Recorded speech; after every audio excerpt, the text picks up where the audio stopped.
plus 100. I bet you goes plus 100. It'll be close, yeah.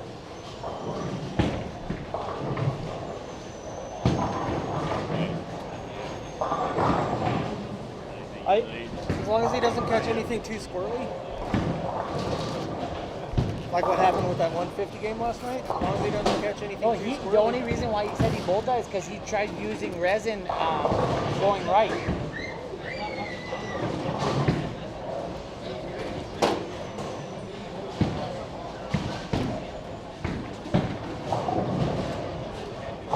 Found the gutter.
People are down there. Story.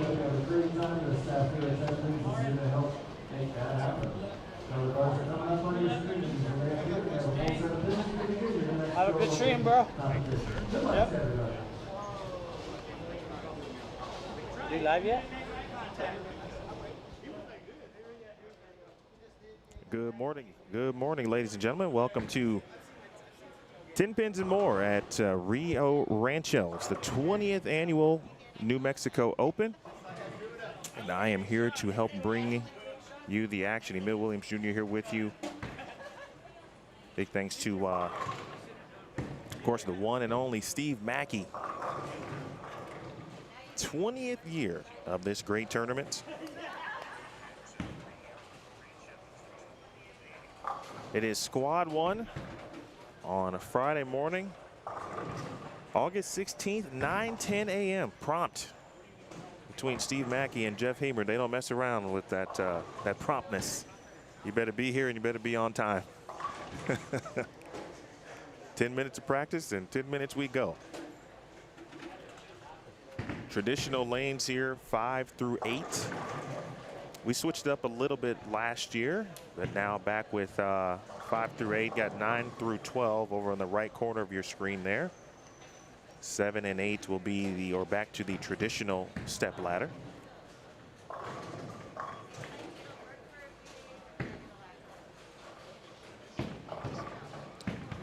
John Strong over on 5 and 6. I'll go out and get all of our the rest of our participants here on game 1. Of course, one name I do know for sure is J.D. Nance, who has finished second the last 2 years. It's difficult to even get to the finals of this tournament, let alone do that back-to-back years, and unfortunately finish second. He's been beaten by Cortez Schenk in 2022. Last year, he was defeated by Francois Lavoie. Francois is going to bowl. He's not bowling today, but he is bowling the tournament tomorrow. I think he's squad 4. And he is going to look to defend his title. There is J.D. Nance. You talk about lefties. And if the pattern is anything like I saw last night, it's going to be a lot of that for J.D. Nance. Eddie Joe Torres is in the building. Appreciate Eddie and his conversation this morning. Eddie is not bowling now, but he is going to bowl tomorrow. We'll have Steve Mackey in the booth in a moment, as he always is. In fact, why don't we do this? Why don't we invite Eddie here for a little bit?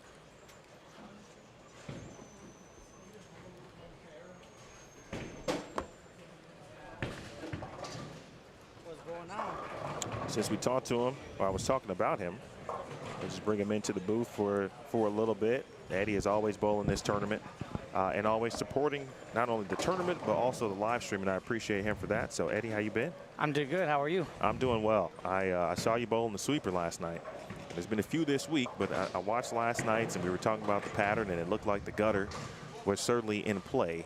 What did you see from the pattern? What do you think about it, and what's your game plan early on? All right. Well, I can tell you that resin is practically unplayable unless you're one of the very few that can throw absolutely perfect every shot.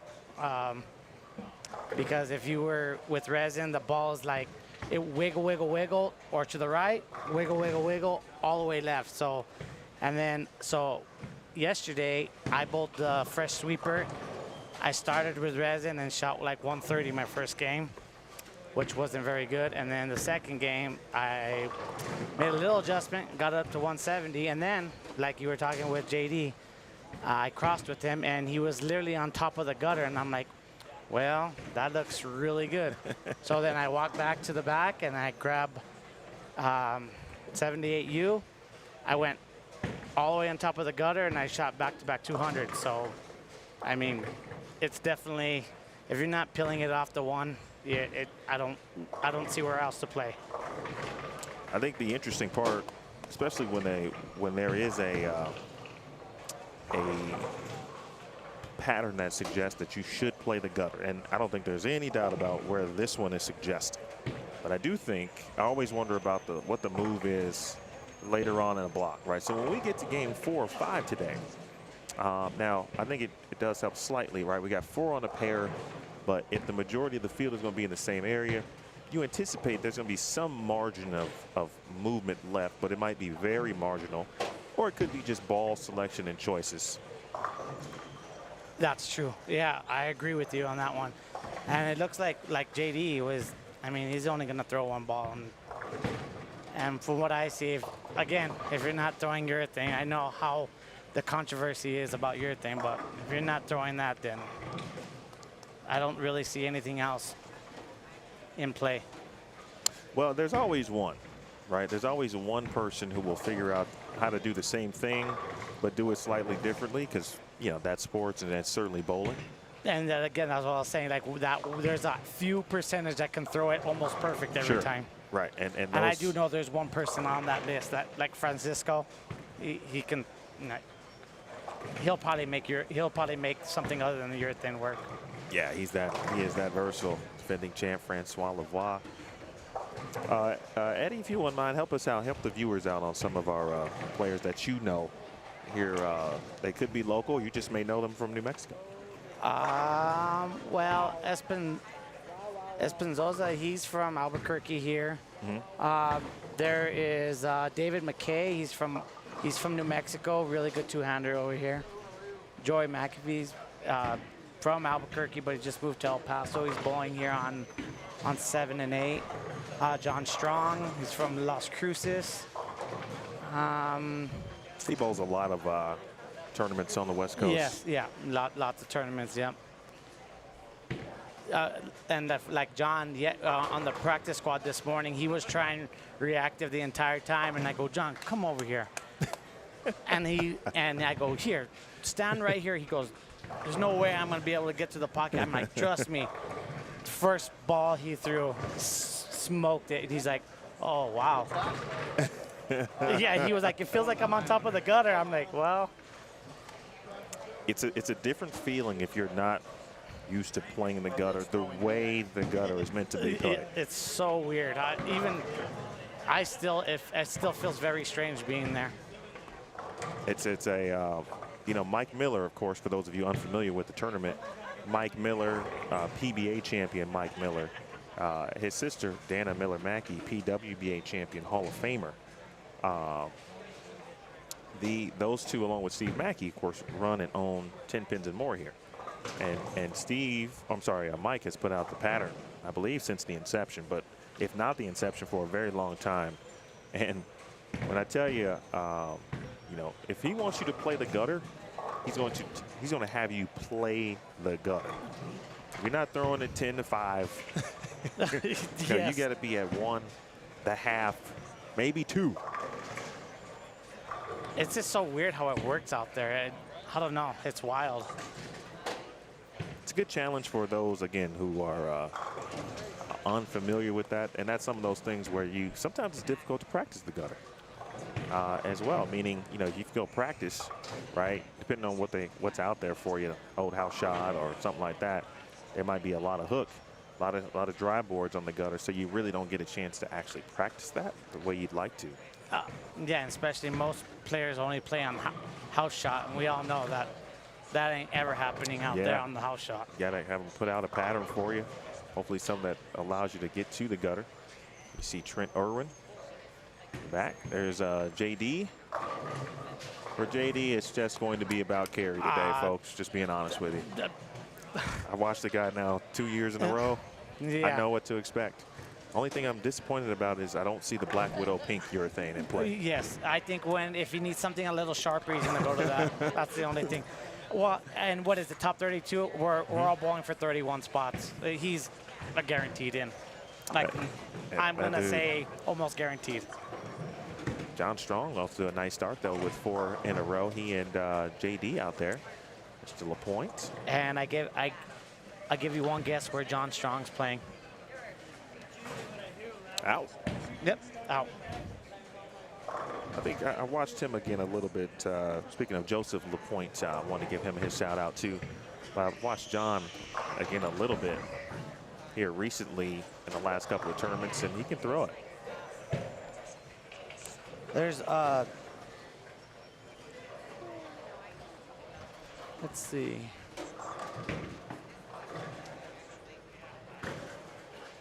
Who are you looking for? Is that Martin? Is that his name? Marty?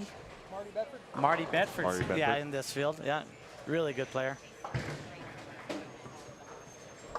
Jim Pratt, who I watched at the Cactus Classic at the end of June recently. Of course, Jim used to be on the tour as well. He'd been battling some knee troubles in recent memory, but performed very well. In fact, he destroyed his qualifying squad at the Cactus Classic. So he can also play the gutter very well, which, if this is what it's going to be, I would look for Jim Pratt to be near the top here of this squad here. Man, I wanted to bowl that tournament. I was in Vegas at that time. Was that a good turnout? Yeah, it's there? a great turnout. Yeah. Theo does a great job. That one's also 10K. Trying to kind of model it a little bit like this event. The Agent Ong Open is another great tournament in Phoenix. and also giving out 10K. That's in October. So you're looking for more events to bowl that offer 5-figure first place checks. Those are 2. Cactus Classic is in June. That one just took place, of course. And then coming up in October is the Agent Ong Open that was run by Carl and Kathy Ong. Trent Irwin, I'll take that spare. That's the other thing too. It goes without saying, but you know, I call a lot of bowling, as you know, and I feel like sometimes I can be redundant when we say spares are important, but it is obviously important. So while I do think there could be some strikes, if you're not making spares, you're still going to be on the outside looking in. Yes, and if you get Steve over here and ask him, that's probably one of the first things he'll say. Well, you know he'll be in here. Yep. Pick up your spares. I'm giving you the first opportunity. I appreciate it, but he'll say pick up your spares. I mean, you got to pick up every makeable for sure.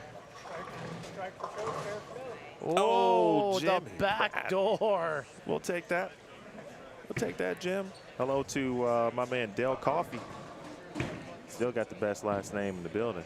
I think Matthew Jones said hi as well. Matthew Jones. Speaking of Phoenix, it's a great player first and foremost, and a great person. Metro Phoenix Hall of Famer is Matthew Jones. Hello, Mr. Wizard. Tammy Strickland's watching. Martin Neal, and of course Eddie Joe in the building. David Tolson.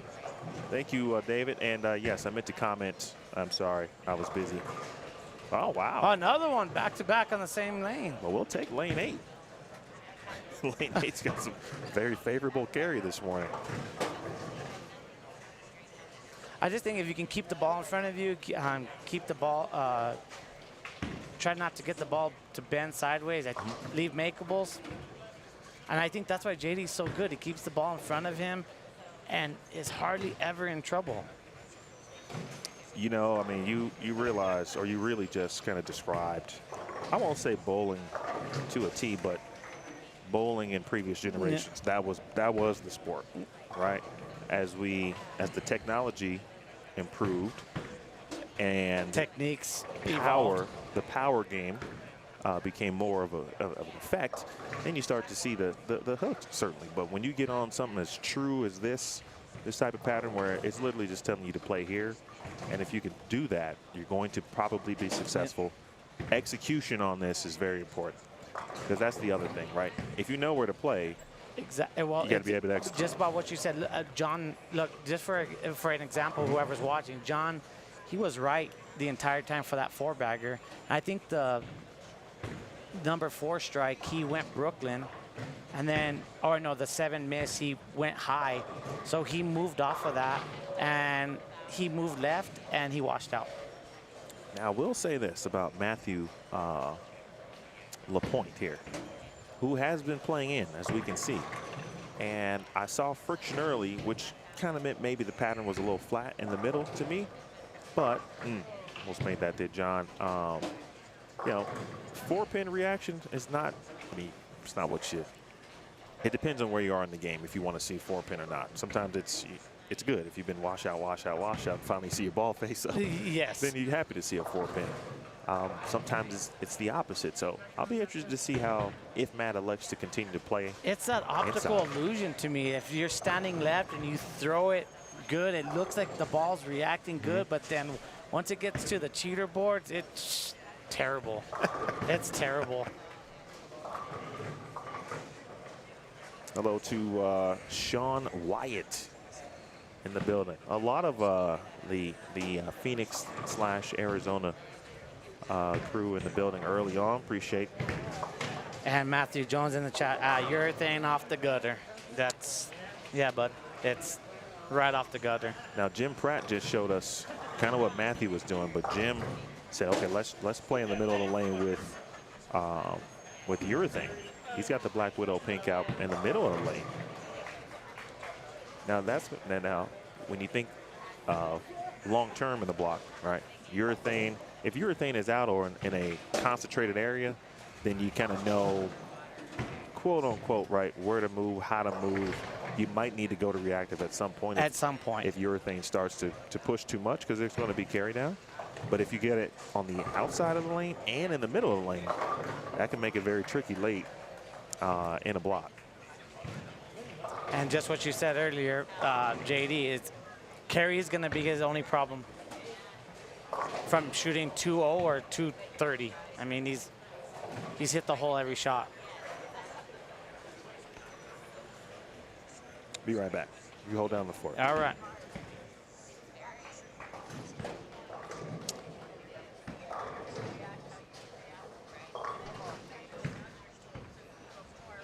David McKay on lane 10 from Artesia.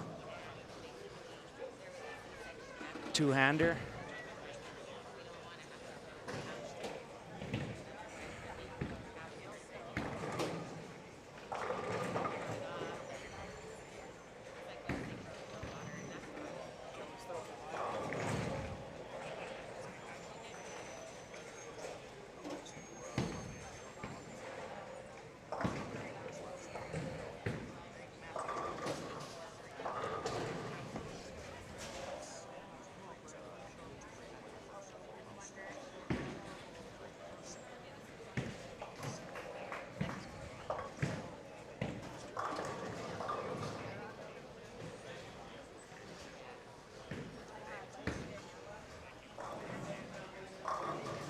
Ooh.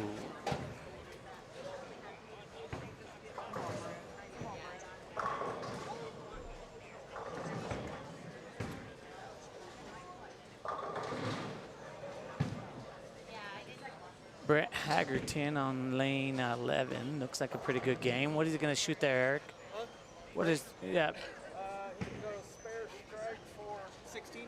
Yep, that's a good start. 12.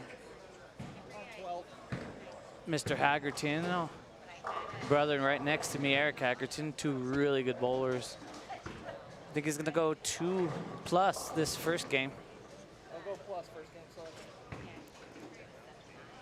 And converts the 4-pin. That puts him at 202. Yeah, with the fill ball. Oh, well, that's a good start.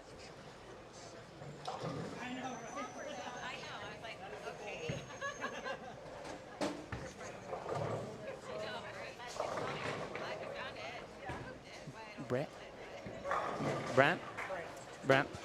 We got Brent on lane 11. Little 2-teen over here. Brent. Okay. Eric, brother of Eric Haggerton. Colorado. They're from Colorado. Want to give a shout out to, of course, Leroy Espinoza and Joey McPhee. Mentioned Trent Irwin and Jim Pratt on 7 and 8. And then Bob Dillman. Oh, Mr. Dillman, the one and the only. Very good. Solid left-hander. On 5 and 6. Also a vet as well. I feel that the now I guess 3 years. No, 21, 22, 4 years. Oh wow, 4 years I've been here. Yeah. That was quick. Yeah. A lot of veterans. Yes. Who bowled this tournament, and certainly are in the area. There's a gentleman I don't see. Very cool guy. Tall, kind of muscular. Oh, yeah. He usually bowls this squad. Yes. Oh, God. Dan, I can't think of his last. Dan. Yeah. He's a vet, too. Plays it right off the gutter, yeah, too. He's a veteran, and he always bowls this squad. I don't see him. Dan Brennan. Okay. I believe. So a couple of scores. The 207 that was mentioned by Eddie. Yep. Over on 11 and 12. That was in the bottom right of your screen. He's playing reactive. Okay. Kind of slow rolling it. And he's, of course, right. Seen a young lefty. Not on 5 and 6s. That's JD. JD going to 230 out the gate or more. Big thanks to our sponsors, of course, of the tournaments. There are so many, as Steve just continues to put in the work. Hey, there's my brother. Hey, bro. What's going on? Welcome. Thank you to Pap's Innovative Principal, Shamrock Foods, and Innovative Solutions. There is extra money here, those first two squads on Friday, courtesy of Principal. That's another good reason to bowl on Friday, if you can or have time. some added money. So if you lead the squad, So how does that work? Is it they give it to the top? yeah, I think it's like the top 5 or 6 that lead. Oh, okay. Generally, in the past, that's what Steve has done. But that money comes from principal and part of their sponsorship. So thank you. And not taking away from any of this squad or any of the bowlers here. I don't know all the bowlers, but from my eyes, I mean, you have a pretty good chance to make some money here. Absolutely. If you get on a good roll.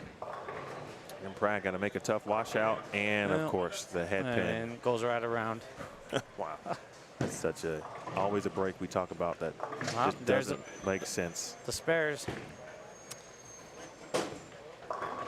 Matthew didn't start too bad. It looked like he threw in a few good shots that looked like they might make something happen, and then a couple of misses late.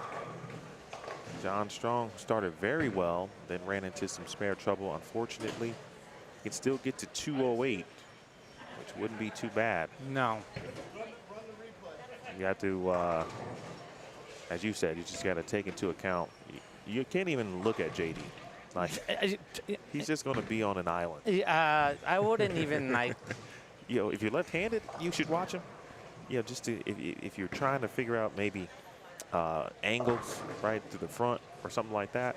As far as scoring pace though goes, he's just going to be on an island. Like I could see like Andrew Kane coming in here tomorrow. Yeah. And just whack him. Yeah. If this is what they're going to be bowling on. And I've seen too, like going to the face, you pay maximum penalty. It's almost always going to be a split. That's a bit of a roller coaster ride to me. But first, Nance 10th frame, and JD. Look at that ball, right off the one. So good at going left to right. There's a slight smudging of loft over the cap. Over the cap. Of course, it connects at the one board. Me and Eric Cagerton were talking last night. It's for a guy that doesn't really even bowl to be that good. It's absurd. It's absurd. It's learning about his story. Hey, bro, I bowl tomorrow at 7. Learning about his story, and speaking of JD. Hey, Chris, how's it going? Years. Who are you talking to? Chris Webb in the chat there. Okay. They're in the chat there. Oh. Just answering the chat. Ooh. I think you're just blurting out names. Oh, you're just making up names. Oh. I'm just playing. But his story is crazy. That one's good.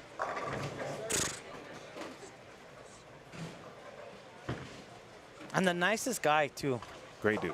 Oh, unbelievable. I kind of miss when he had his dreads, though. He had dreads? Oh, you know what? Somebody told me that. Yeah. And he used to play football. This is some of the things I Yeah, learned early on. Yeah.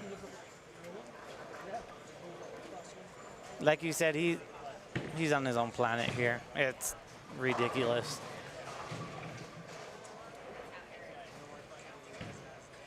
They've always said this house is a left-hander's house, but I don't think so.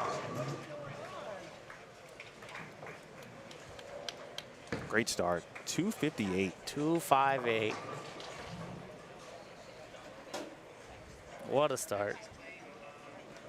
Yeah, I mean, it's almost that you wouldn't anticipate anything less from Absolutely. from JD in that sense.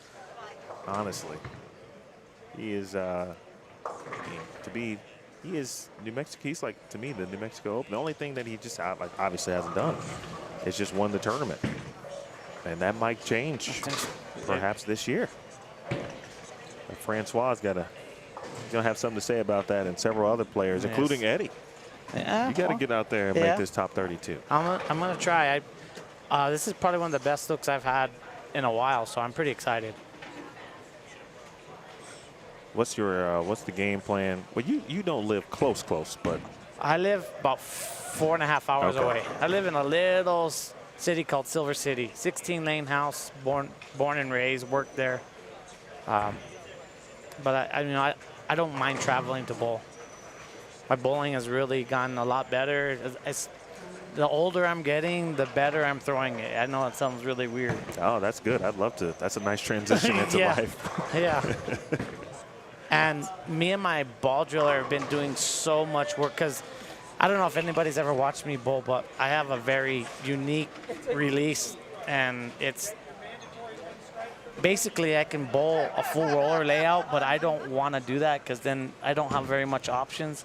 So we've been working really hard to get my first 2 or 3 revs off the thumb, and we've succeeded. So it's been really good. Starting to see some different shapes, Yeah. I imagine. Yes.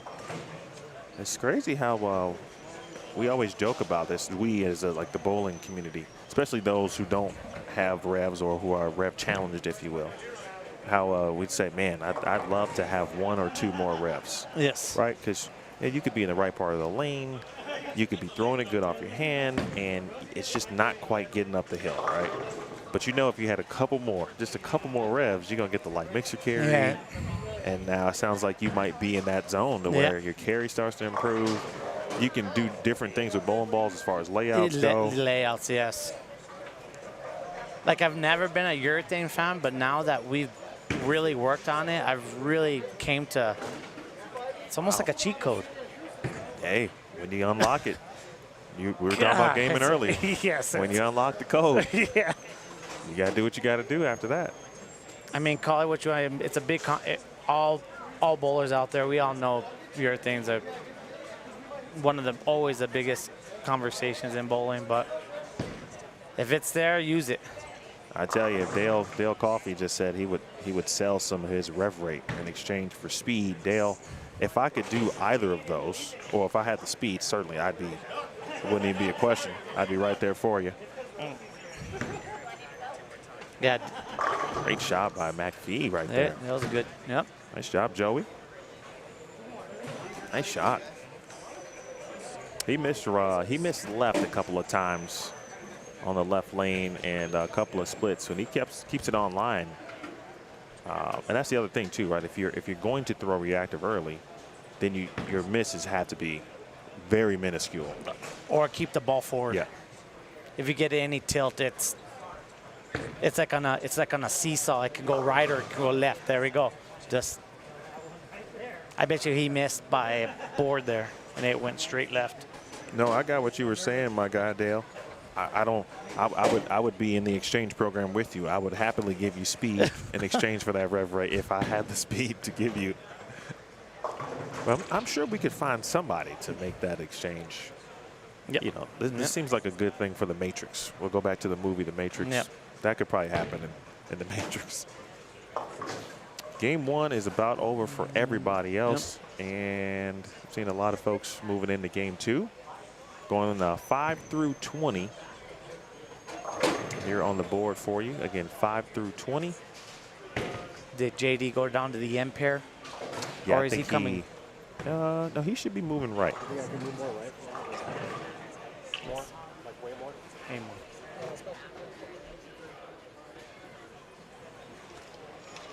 I think JD is right moves right, left moves left. So he's going to be on 7 and 8 coming up. Oh, that's good. We'll get to see a really good look of how he's playing on 7 here. I mean, we were talking last time. I don't know. I'm not that much advanced on the mechanical side of the lane machines and all that, but I don't know if it's is there a reason why there's never really no oil on the one board?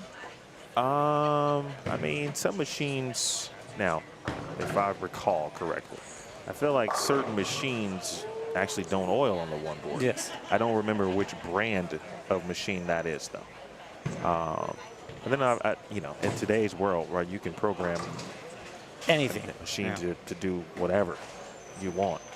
But I think I don't remember the brand of machine, but I felt that there was a machine brand that did not oil lane 1. So the little things that players would know, like, oh, what machine is being used today? Oh, you know, if they know the volume, they know what machine, and they may know, like, okay, well, the gutter probably is going to hook just because of whatever machine was used. So a lot of those things, you know, but the tweaking part, I was so intrigued to to see if there would be subtle differences that I could notice this morning based on what I watched during last night's sweeper pattern. So far, honestly, not too much, but as the pattern gets laid down continuously, and then especially all day tomorrow, Yes. same pattern, strip, same pattern, strip. Tomorrow might play a little bit different. Yeah, it might play a little bit different. There's a good question for you in chat. Good luck getting the pattern sheet. Oh yeah, no. That's never a thing. And good morning. Yeah, this is a Mike Miller special. Yep, that's what it's called. This is what we call That's this. what every bowler here calls it, exactly that. This is the Mike Miller special here. Mike has put together this lane condition for, I believe, as many years as the tournament has been running, which is now 20 years of this tournament here in New Mexico. At one point, it was part of the World Bowling Tour, and there was a PBA title associated with it. And it's gone through, I won't say many iterations. It's just like anything else. The tournament continues to get better with age. Jeff Hemer working with Steve Mackey, and of course Dana and Mike done a great job here at this event over the course of the years. And this is just one of three, no, I think at least 3 tournaments that I know of, major tournaments kind of around the country this weekend. This is a popular weekend. It's also the weekend to the PBA Tour Trials that's happening in the Chicagoland area in the suburbs. So there's a few players actually who would normally be bowling this tournament who are now going to Chicagoland to bowl the PBA Tour Trials. We got the 11frame.com Open that's going on in Iowa this weekend. So it's a good weekend for bowling all around, as it always is. Another tournament group that I work with, a youth tournament group, the Elite Youth Tour. Big tournament going on there in Chicago. Tour? I haven't seen any of that. It's great. Yeah. One tournament a month in the Chicagoland area. I was just in Chicago last week for a conference. Man, what a city. About that? What a city. How about that? What a city. Oh my gosh, it's insane over there. Was your first time there? Second time. I did that boat tour of the city. I always recommend that. Me, the way I am, I just start thinking, I go outside the box. I'm like, how is it that did some people just get together and be like, we're going to put 3 rows of streets on top of massive buildings, and the way it's I don't know. I just go on a deep hole about that city. It's funny that you said that. So I was born and raised there. Oh, and still live. I now no longer live in the city. I live in the suburbs now. But I'm a city guy, like through and through. But I always tell people to go take the. It sounds like you may have taken the architecture tour. Yeah, any river cruise is great. But the architecture one, if you actually do listen, you'll come across some real cool nuggets of information, like you just talked about, on how somebody wanted to design a building with the bridges, all this other stuff. And then I didn't never know about the 4 stars, and how they reversed the river. Like, how does they even think of doing that? And they did say maybe 10, 12 years ago, the river was almost. It smelled so bad because it was sewage, and when they reversed the river, cleaned it all up. It was bad shape. Unbelievable. Some people are just some of the people that build this stuff that we go into and get to experience. It's unreal. Got some smart folks out there. Yeah. Yeah, Eddie Joe Torres in the building, folks. My name is Emil Williams Jr. Here with you for the 20th annual New Mexico Open. Appreciate you tuning in. This is game 2. Your players move left. If you are on the left lane, you go left for your 8 games. If you're on the right lane or start on the right lane, you go right. And I do want to put out there a shout out to all the viewers. I mean, we're talking about all the bowlers, but I mean, there's one person he's on his own planet right now. He's on lane 8, letter D. That's JD. I hate saying this, but he's making it look like a house shot. And trust me, it's not. There are always players who will make things look like that. He just happens to be one of those individuals. Makes me want to go back and be able to watch him when he bowled on a regular basis. Nice double by Jim Pratt, too, who had some late struggles on 7 and 8, but again, Jim playing with urethane in the middle part of the lane, staying away from the outside. Good favorable carry there. And see, I wanna point out that shot right there. He missed in, I think, 2 there, and it was good. If he would have went out to basically the 1, it would have even been more flush. He's got a little bit of area. I just which not everyone can say here. no. So Espinoza will take that 7-pin. I'll check out some of our other players. We'll get their names here in a moment. We have Bob Dillman here on lane 7. Good player.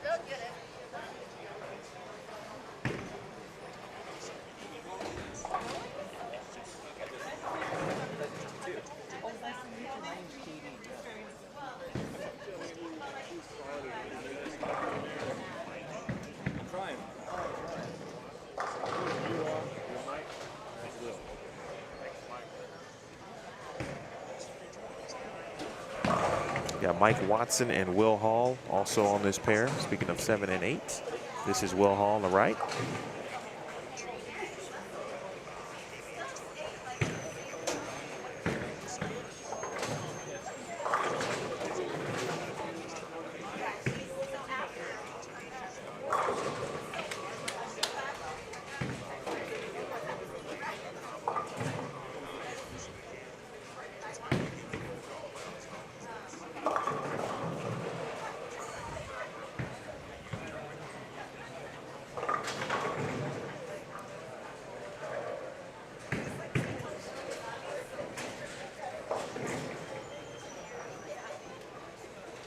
J.D. Nance. Oh.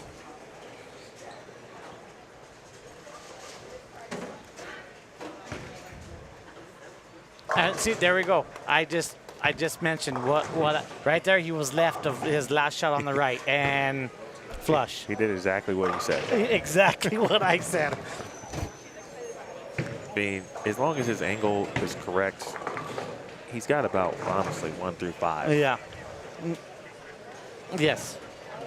But it's if he gets it this way at it, to little left. If he's right on top of it, it might go a little right, but I don't see that happening.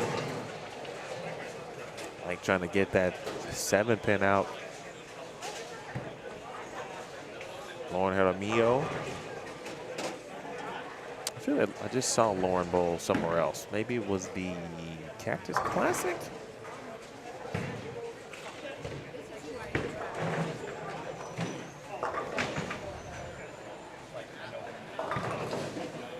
Game 2, New Mexico Open.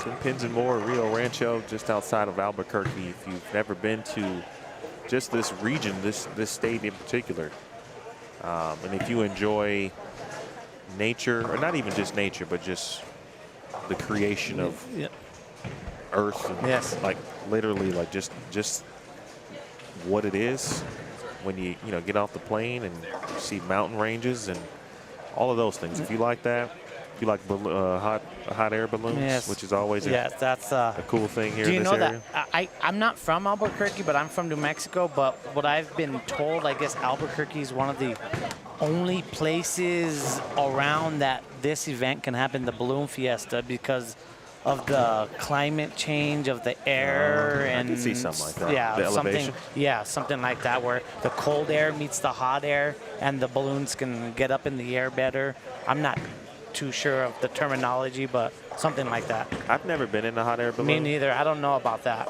But it always seemed like, what happens if it just flies away? Like, Yeah, what- I don't. Yeah, that's what I. How do they control? Is there little propellers on there? I know there's controls and Yeah. such, but I'm always curious about the protocols. Yeah. So I would be interested to learn about that portion first before I would even dare to step foot actually inside. I do know that.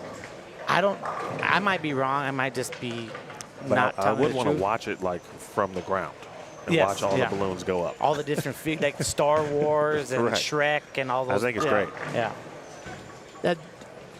I gotta ask, have you been to the up on top of the mountain, the tram that goes up there? No, but I know did go last year. That is unbelievable. there's a few people.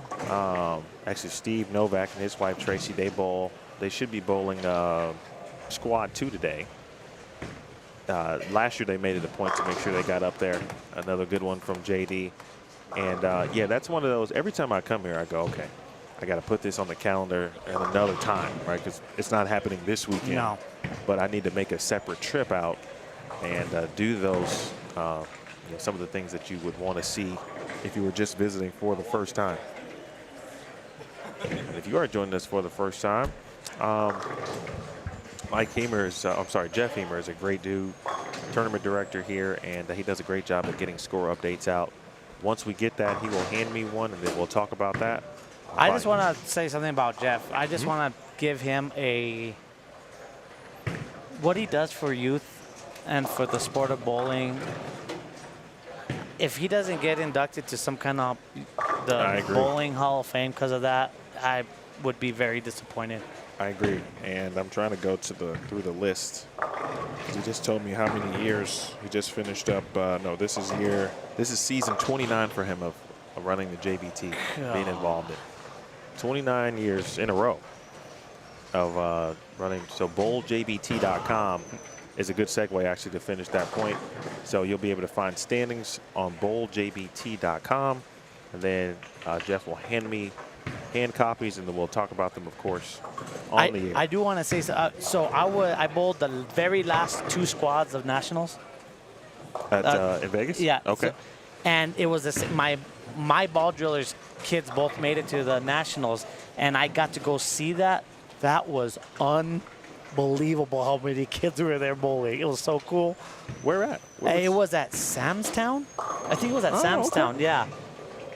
God, Jeff was there. There was so many kids. Oh, it was awesome to see. Youth bowling, man, is really special right now. Yeah. I don't know. Correct me if I'm wrong, but bowling gives out more money and scholarships than any other sport or something like that? I don't know that to be true or false. I don't know. But it would not shock me just because of how early one can earn a scholarship in bowling. I mean, you can get out there right now at 4 and earn a scholarship, and it'll be tucked away in your smartphone. Okay, let me ask since we just finished up the Olympics. Come on, I even want to see the chats. I want to see the chat's answer to this.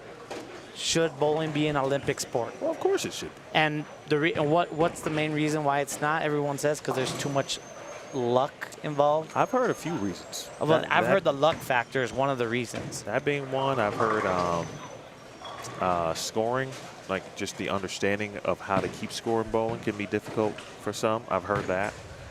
I've heard we just talked about youth bowling, but I've also heard that it doesn't necessarily appeal to the younger generation, but if you're in the sport, you know that that's not technically true. So I've heard a few things. But 3-on-3 half-court basketball is an Olympic sport.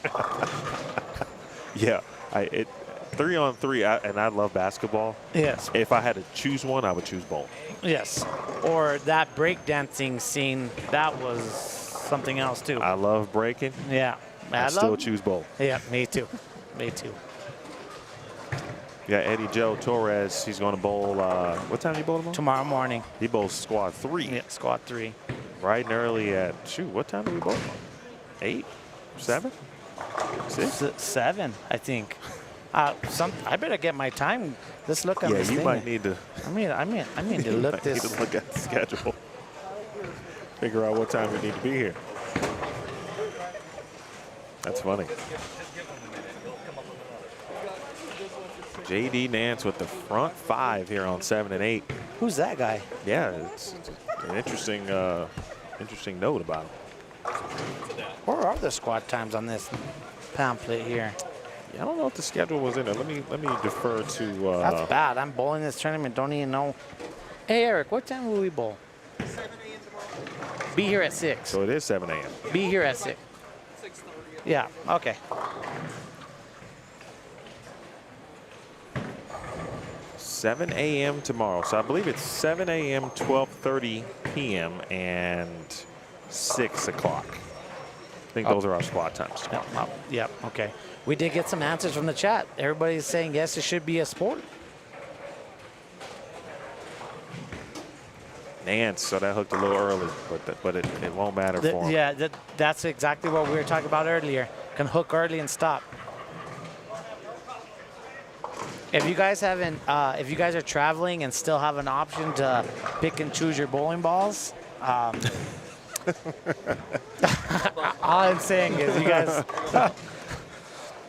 You're saying It's pretty obvious. bring at least one urethane ball. Yes. Well, that's what you're saying. Yeah. There, you should put a disclaimer on that, though. Yeah. So no one blames you if Yeah, they use urethane and it doesn't work. Yeah, right. That's true. These are only suggestions. Yes, from my eyes and what I'm seeing, it looks really good. But again, there's those elite few that can make reactive look really good. So, I mean, but that's why they have the practice squads, you know? Yeah, there's been there was a practice session this morning. If for those who were here earlier in the week, there's been at least a few sweepers almost the last few days, and get you a little bit of an idea of what's to take place or what's to come.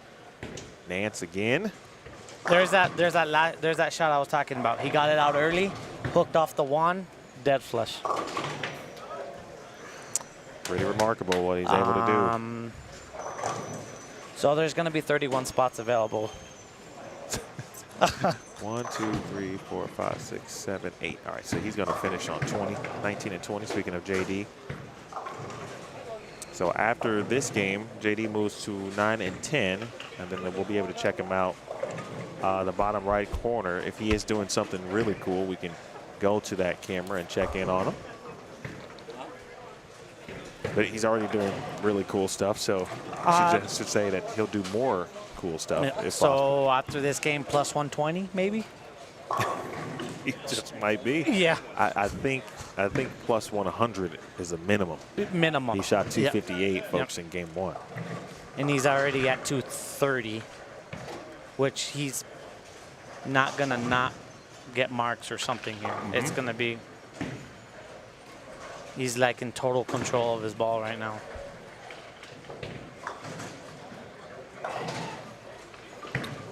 Mike, seeing how it is easy to miss left. That miss left, if you're a right-hander, can go left pretty quickly. Look, here's this shot right here. Oh, that one actually, that one's a little bit more forward there, and it held its line. That was a pretty good shot. That was a good shot. You saw it right at the right. It got going in over in pretty quickly. This girl right here, I'm not too sure of her name, but she throws it sensational. Yeah, she does. That's Lauren Jaramillo. Yeah, she throws it really good. I got to get my guy's name here on lane 5. He's got a cool shirt. The thumbs up with the thumb patch on it, huh? Yeah, you know, there's got to be I'm sure there's more to that. Sock it up. Or it looks like he's promoting a product. Oh, he is. It's a bowling thumb sock. Okay. Let's see if we can get the QR code from here. That's interesting. I believe it's the website's there too. Thumbsock.com. He's moving too fast. I couldn't get it. I think it's thumbsock.com. Thumbsock.com. Let's.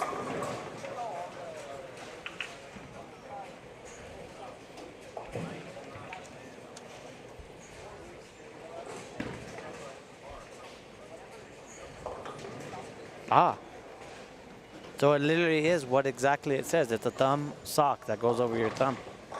It's pretty cool. Wow.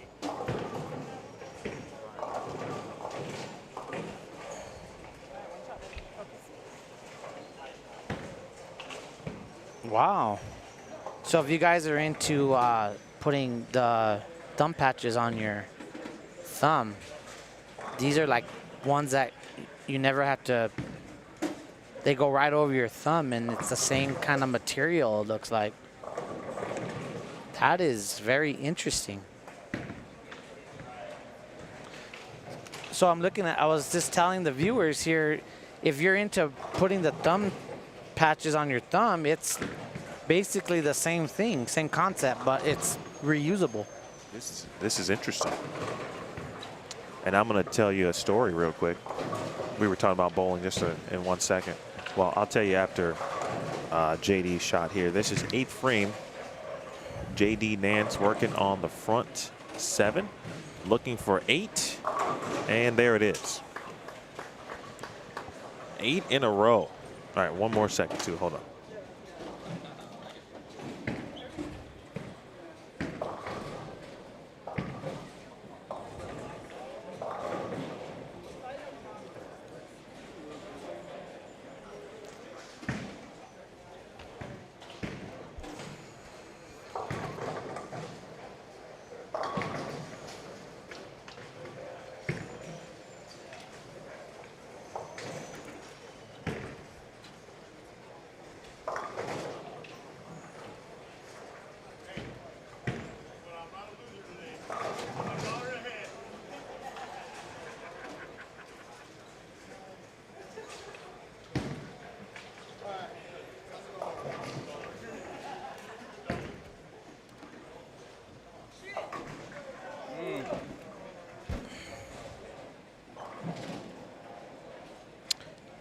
Lane 5 is Steve on.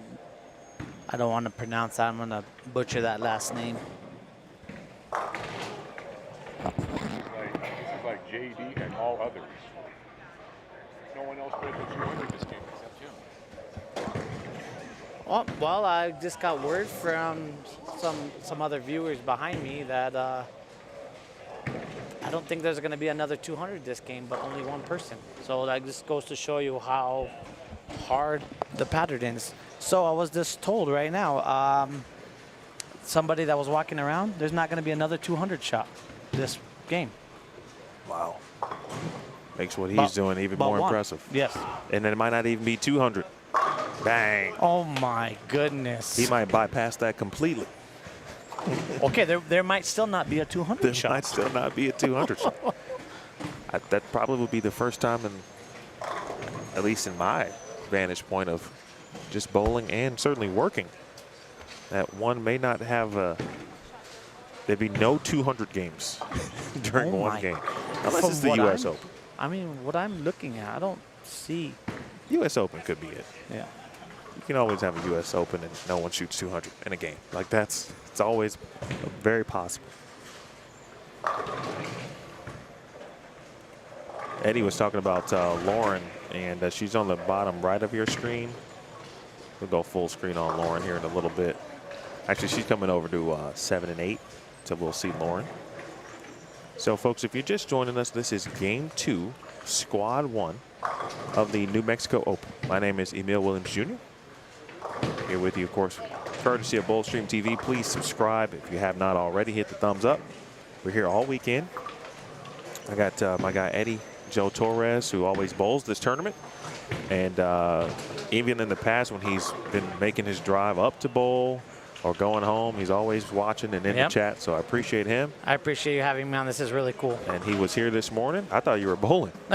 And then I'm like, oh, you still sitting there? Oh, okay. Well, let's get you in here. You've been supporting for a long time. So let's hear your story a little bit.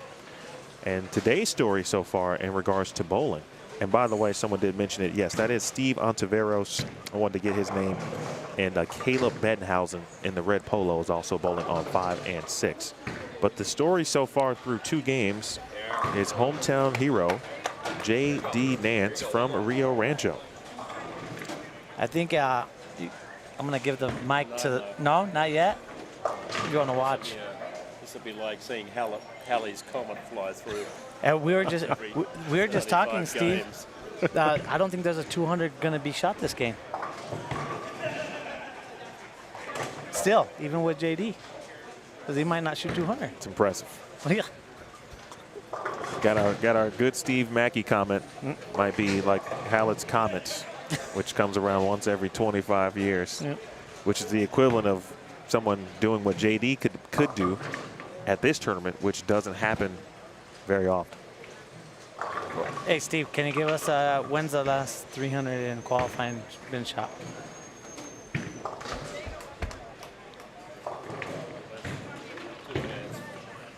Two hands full, he said. So that gives you an idea. He said less than that. Oh, less than that. Yeah. Oh, okay. Well. So 10 or less. I'm just going to say 5. 6 sounds like it could happen.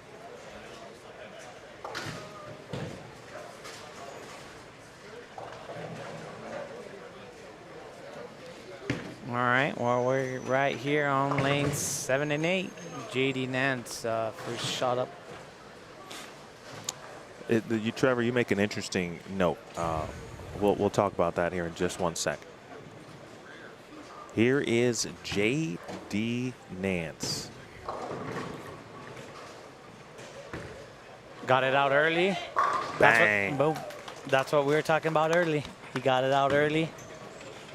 And just screams off that board. We'll give him the full screen view here.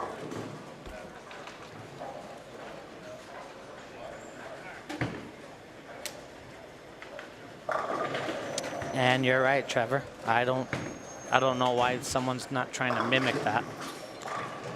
I think the thing about it really, because I think there are a few who are capable. I think JD is unique just in the sense of he's got the power to go with it. And to be honest, there's not a lot of lefties. Now, if we're talking about just lefties, but there are a few righties who've attempted to do what he's doing. But every bowler here has given JD Nance the floor for 11 in a row. Oh. Nice run. Nice run. Nice run. And I just want to mention too, if anybody knows JD, he literally plays like that on almost the house shot. It's real direct. Someone told me that last year too. Yeah, so he's in his A game for sure. He's probably in the most comfortable spot on the lane, which is really odd.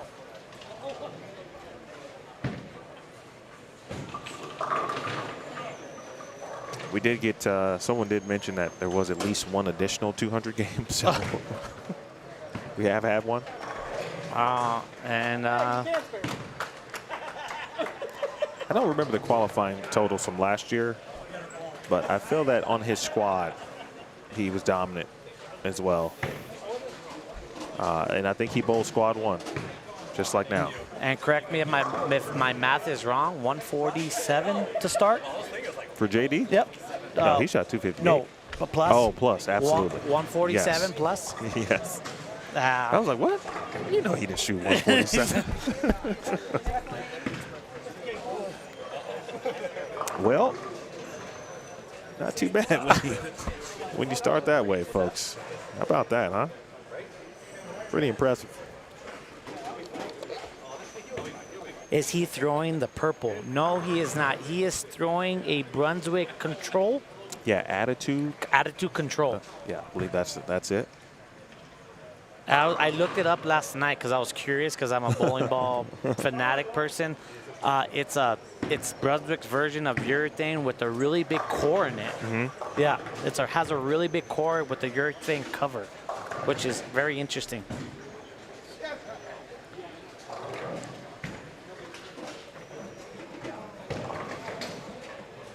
Well, JD has he's taken everyone on a ride here early.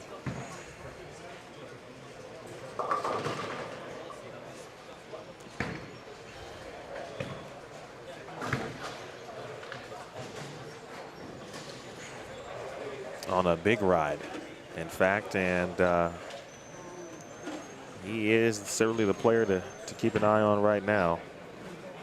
Let's take a look at final shots next door.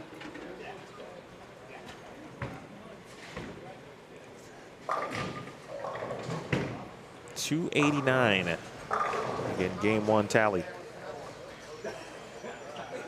for one JD Nance. I'm very interested in see what, after the block, the number that's going to be put up, and then just there's going to be a huge unless he gets into trouble, but man, I just don't see that happening. I don't know. You know, there's always a bad pair.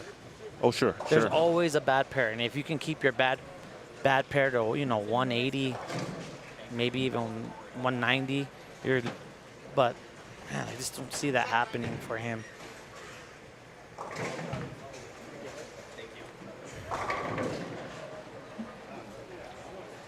Well, this is where you start to count the number of lefties. All right, so there's JD, I see one additional. David McKay, he's a two-hander. He's throwing urethane, but he's a little bit more Yep. roundy. He's I like more his round. game too. Yeah. I was watching him Yeah, last night. Yeah, he during the throws it sweeper. good. Yeah, he throws it good. So there's at least 3 lefties, and right moves right, left moves left. So everyone is going to hit the same pairs. So there will be other lefty traffic that he might have to maneuver through, and so that's where there might get to be. You might have to do a little bit more work in managing a particular pair of lanes. But right now, on the fresh, I mean, you know, what is he? He might shoot 820. That's all? I mean, he could shoot 847 based on what just happened. Yep. As we move into game 3 officially. I mean, the viewers out there, we're talking about JD, and these scores sound like the shot is easy.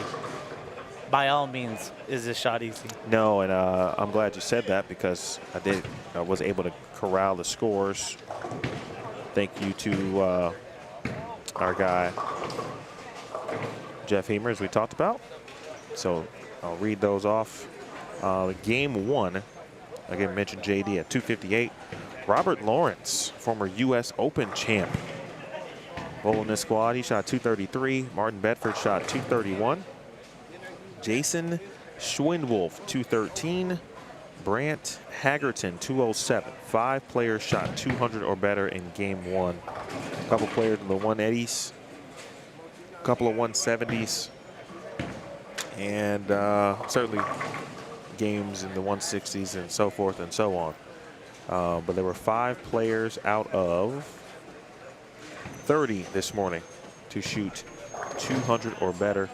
And those 230s stand out. You know, even though JD did what he did, but 230 on this is still pretty darn good. 230 is unreal on this.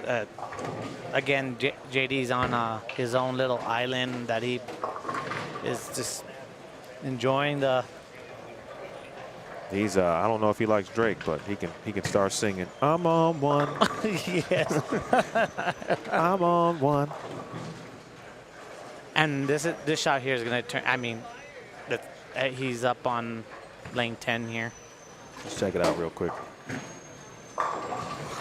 Yeah, still much of the same over there. Yeah, well.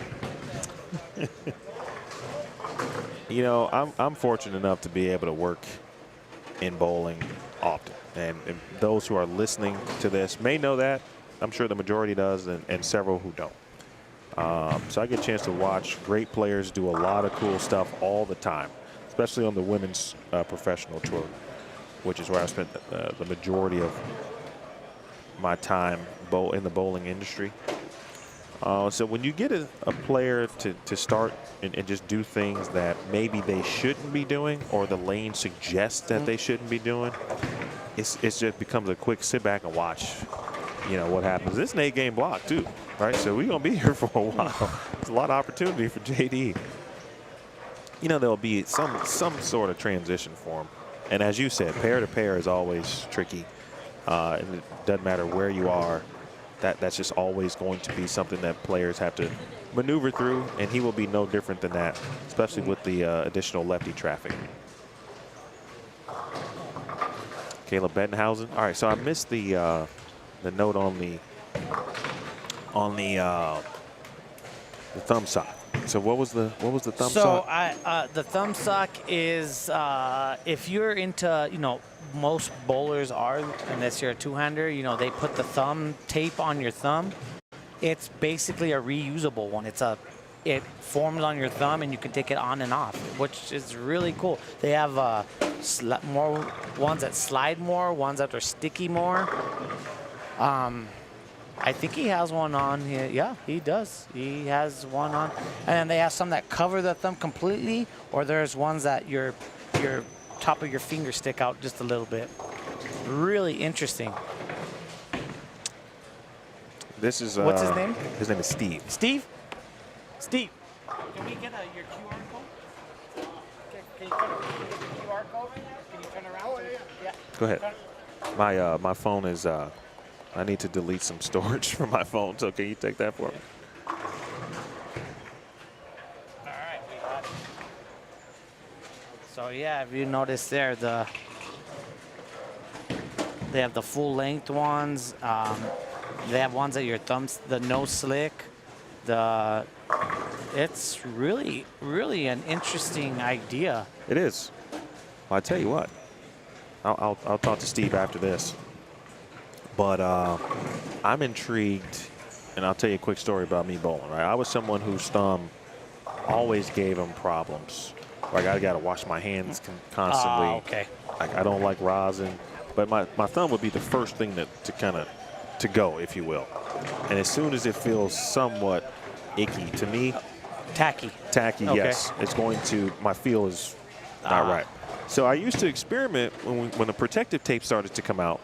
You know, Vice and Turbo both making protective tapes. Instead of putting it on the top of the thumb, I would put it on. You're one of those on the guys. bottom, on the palm side, to try to just create an even feel the whole time. The smooth feel, yeah. And sometimes it would work well, and then, you know, I think at that time, the first iterations of protective tape weren't, from the adhesive perspective, okay. right, they weren't the greatest. And of course, I wasn't trying to super glue the palm side of my thumb. I've seen people super glue them. So I would actually try this product. And I might even do a review about it, because it would be something that I would be like, oh, maybe this will allow me to go 3 full games and not have to go wash my hands. Yeah, it's a very interesting. I'm going to talk to him after. Yeah, I don't wonder if that's his company or if he's just endorsing it or either way, whether it's him, friends, that's a very good idea that someone came up with. Yes, it is. Good morning, Mike Hardesty. Ben Canfield is in the building. Oh, look at Ben Canfield just comes in and dropping bombs. Saying that he shot 300 in qualifying in 2016 at this tournament. Look at that. Now he just coaches. Trevor, great point there in regards to what JD might end up running into regarding carry down. GT2, listen, man, from what I saw last night. Now, last night is not this morning, so let me be clear on that, of course. Last night suggested to me that if I was still a good bowler, I would instantly pay my money to bowl because the gutter was open. Yep. That's what I saw last night. Now, this morning, I haven't seen a lot of righties be able to take advantage the way JD is taking advantage of it on the left side. I was expecting Jim Pratt to be playing out with the urethane. He's actually playing in GT, and you know Jim Pratt very well. So whether that means something specific to you to see Jim Pratt playing in with urethane and not out, maybe he just wanted to do something a little different, get away from the traffic where maybe all the other righties are going to play out. And so smart for him to be like, all right, let's go left and get away from that. The other player to kind of keep an eye on, and once Robert Lawrence gets in this area, Mr. Lawrence last night was, I think he threw a black hammer, I think is what I heard. All 4 games of his sweeper, had 258 on the end. So if he's playing out, then I think you can definitely play out Greg Thompson Jr. So I think you should drive the 6 hours. You know, hit your ride, whatever you got to do. I would come bowless, solely to bowl in the gutter. This might be the greatest chat conversation I've ever had. That GT2 woke up, saw 2 frames of JD Nance. Asked, was it like that on the right? Because his decision might be made that he should come bowl. Michael said in chat, the gutter's in play, he's on the way. Oh, that's right. Yeah, Matt Jones had 297. Forgot about that. Is Matt Jones bowling? Man, are you bowling? I tell you, somebody else who in GT, you know, you'll know for sure. You know, if Steve Novak, I'm anticipating Steve to be licking his chops right now because he loves playing the gutter. And he also loves the attitude control. He threw that ball here last year. Yes, he did. In the finals, all the way through the finals as well, just about. So, you know, if Steve is going to do the same, I'm not saying he is. I'm anticipating that's what's going to happen. I think you might have to get in that car, GT. Maybe, thank you, Jeff. We can get you a, if we can get you, we got a Lyft or Uber ride from Phoenix to Rio. That way you can get some money on the way. You know what I'm saying? We can get the 2-for-1 deal popping off. Okay, so we just got the scores brought to us, and What you got, man? Get those thoughts together. I'm just like blown away here. So JD is on another planet, and then there was only one other 200, and it was 200 on the nose, and there was a drop off. Significant. We got 4 players in the plus. Martin Bedford at +1. Jason Shinwolf, yep. at 5 over. Robert Lawrence at 18. And, well, you guys are, we've said his name about 1,000 times. Our JD's at 147. Andy Zumwalt coming into the building. You know Andy? I know Andy. It's a good dude right there. Very good. And then right now, top 10, I guess we can say, is -59. And we can't really say top 32, so, I mean. Yeah, let me get you some scores. I'm going to drop them in the chat here. Scores after game 2. I'm going to give you the top 10. And then any questions on a particular player or where they sit, I will answer those for you. Or if Eddie Joe can answer, actually, where is Jason Silva and Joey McPhee currently sitting? All right. Let's see. Joey McAfee is -111.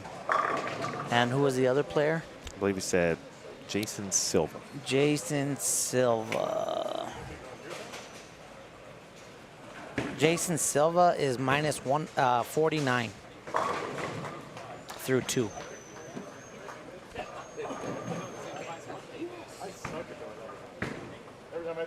Martin Bedford is +1. Callista Fritz.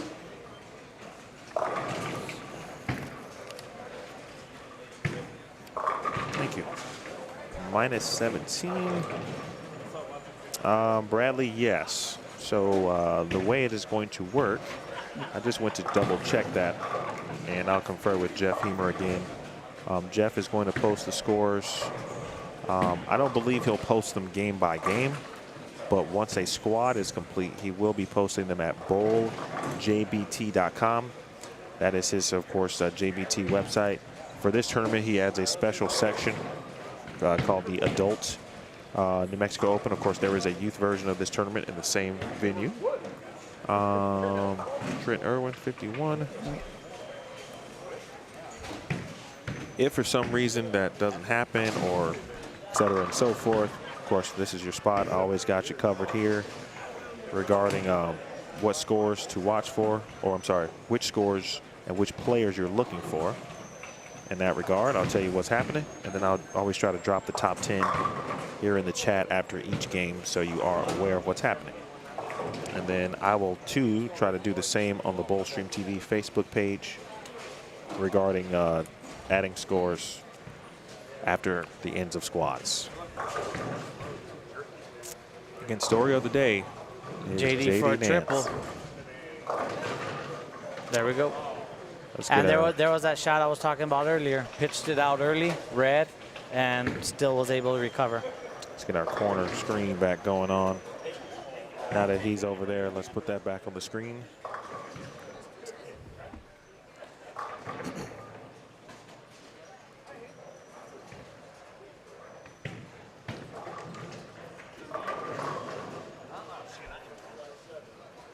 This is game 3 of 8.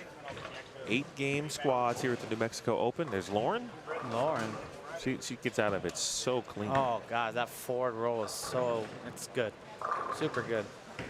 So you mentioned the story, you were talking about your bowling, and you put in a lot of work to kind of change your release to get out of, almost being like a complete full roll. Yeah, complete full roll. So when did you recognize or decide, hey, okay, I'm missing this in my game, or if I could just do this, I could either, you know, whatever it is, increase scoring pace, carry would be better, whatever it is. Like, what were those things that made you say, all right, I got to put in the work to try to fix this? Well, when I started bowling more non-house tournaments, I noticed where my game was really struggling. I mean, if you're not throwing it, you know, more forward in these bigger tournaments, it's so hard to compete.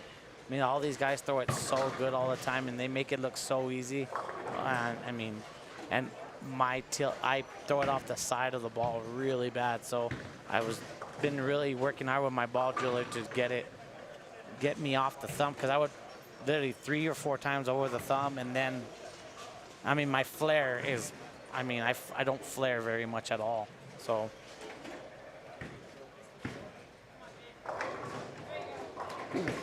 That was a good shot. That's a first. He's way inside here. And That's Caleb. Caleb. Caleb Yeah, Bettenhausen. yeah, he's way inside there. Well, we saw Matthew LaPointe try it in game 1. Now, it's tough when you're in game 1 because, you know, pattern's fresh. Fresh and- back ends. Right. They're going to be crisp. Really let you know if the pattern's flat or not, too. And you know, they were hooking in the middle. I mean, I've seen a lot of players already chop off the 4-7. I mean, if you miss left where you're playing left, you're going to go left. The ball's going that direction.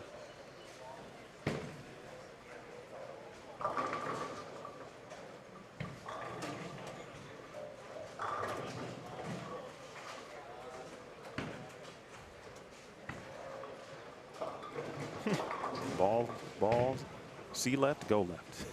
Yeah. Yep.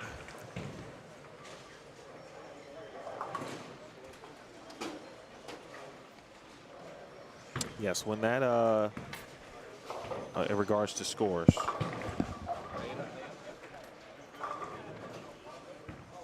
In regards to scores, once they are up, oh, I'm sorry, after the squad is complete, Jeff will be adding those to the Bowl JBT site. Let me just go ahead and do that now. They won't be updated, but I got you game by game, and thank you to Jeff. That's a good shot. Get this young man's name here before it's too late. He's an Albuquerque guy. Got it.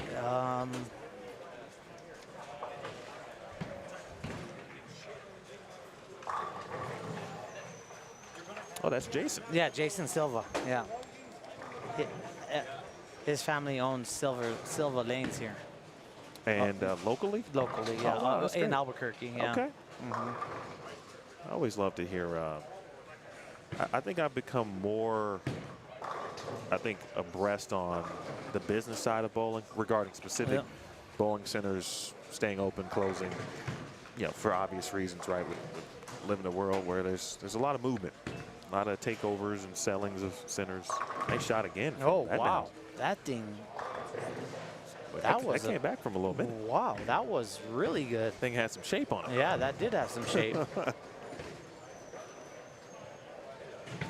He might be opening up another level here. Pandora's box might be opening. Yeah, that was super good.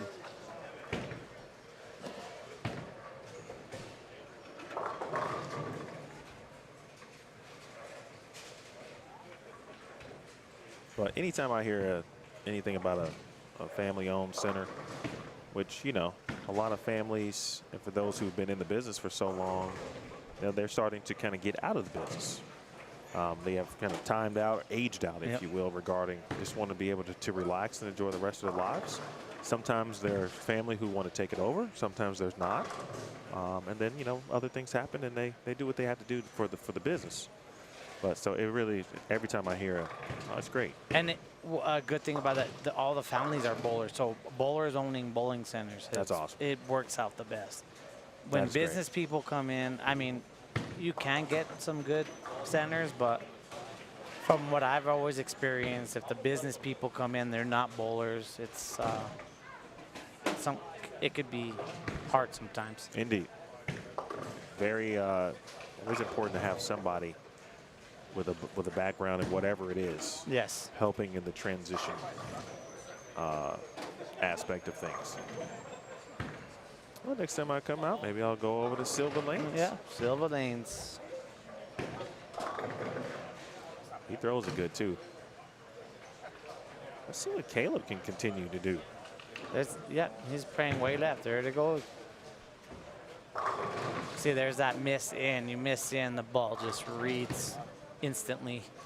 He's got that ball's kind of shiny too, so it can kind of get through the front part of the lane. Looks to be pretty clean. Ed Petrie, Eddie. Well, if we get a chance to ask him, we'll talk about surface. I do not know the number or the grit. No, I do not either. For sure. Yeah, Ed, I'm not too sure. But if we get that opportunity, and we will try to take a look at that. In fact, let's take a look at him right now. JD again. Are you starting to see a little hook, a little early hook too? Yeah, he's starting to see a little bit early hook. Yeah. I don't know what other. I know he has that purple pink hammer. I don't know if that's a little bit not as aggressive on the back end. I'm not sure. I'm sure he'll make an adjustment here. I'm thinking back to last year's finals, and oh my gosh! Oh wow! Oh, the first 8-pin of the tournament for me, which, you know, Eddie, I've got a thing with the 8-pins. They're like true heartbreakers for me. It's like, you know, it's like getting dumped at the 8th grade dance. Yeah. That's what 8-pins feel like. Not that I know what that's like to be dumped at the 8th grade dance. That didn't happen. It seemed like a good thing that people will relate to. That's how 8-pins make my heart feel. That was a really good shot too from Steve. You know, me and my buddy Eric Haggerton, he's going to be bowling the morning squad. And we were talking about JD, and from when I've known him the entire time, he's a guy that will have the most bizarre bag of bowling balls, balls you've never even heard of. One, I'm not joking, Steve Hoach's scratch tournaments here, you know, 1,000 on top. Right. It was a few years back. He's like, oh, I bought this ball at a rummage sale. And just smoked us with it. Smoked us with it. Those are the players that, as fellow bowlers, you don't like the most. You love them, but you hate them at the same time because you love them as people. Yep. But you know, and you said this earlier, he doesn't even bowl that much anymore. He doesn't really bowl. But he can still walk in the building and average 280. That's not realistic, but 240 is realistic. Yeah, yes. He can average 240. Win the tournament, go back home with his family. Yep. And then be like, oh, I'll lace him up sometime. I think I heard him say this morning, I think you were talking about bowling balls. He's on the bottom of your screen now, great shot. That anything, I think he said anything after 1980 for him now is new. Like literally after 1980. And he's not joking. From like just that decade, like the first 2 decades. I'd love to see it. I'm gonna remind me to take a look at his bag or ask him about it. Yes, it's bizarre. It's great. It's really bizarre. He's like, I'm surprised that over here in Paul Yoder's shop, there's up on the top, there's like Johnny Petragler balls up there. I'm surprised he hasn't bought those. Or getting like a Manhattan rubber ball or something. Man. I'm like, that's great. He'd still strike. Yeah, he'd still strike. He's that kind of dude. There's not a lot of those kind of players in the bowling, but you know them when you see them. Yes. As players, you know. You'll finish out there. Someone missed a single pin, unfortunately. It happened a couple times. One on this pair too. That's the first less than 8 count I think he's left. I think so. And then he's starting to see that transition just a little they bit. were talking about the carry down. That might, it didn't look like he looked like he kind of knuckled that ball. It's there. possible. Yeah, it looked like he didn't get out of that one too well. Well, this is a little bucket spare for 234.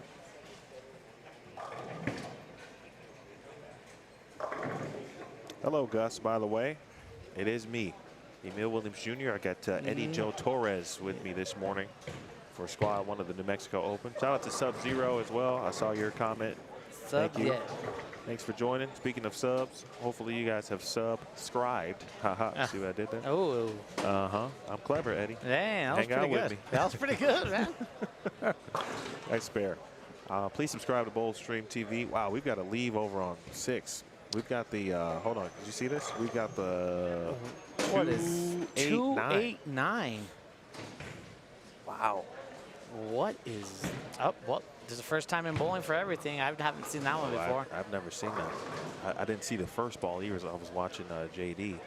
A little thing about you're asking people to sub. You know, if anybody knows anything about you know, YouTube and the algorithm, you know, if you guys are out there, you know, ask your friends just to come out and hit the like button, and that puts his channel in the good old And YouTube. the favorable And portion of the and algorithm. then it'll give his channel, you know, things that you might like to watch. You know, other bowlers.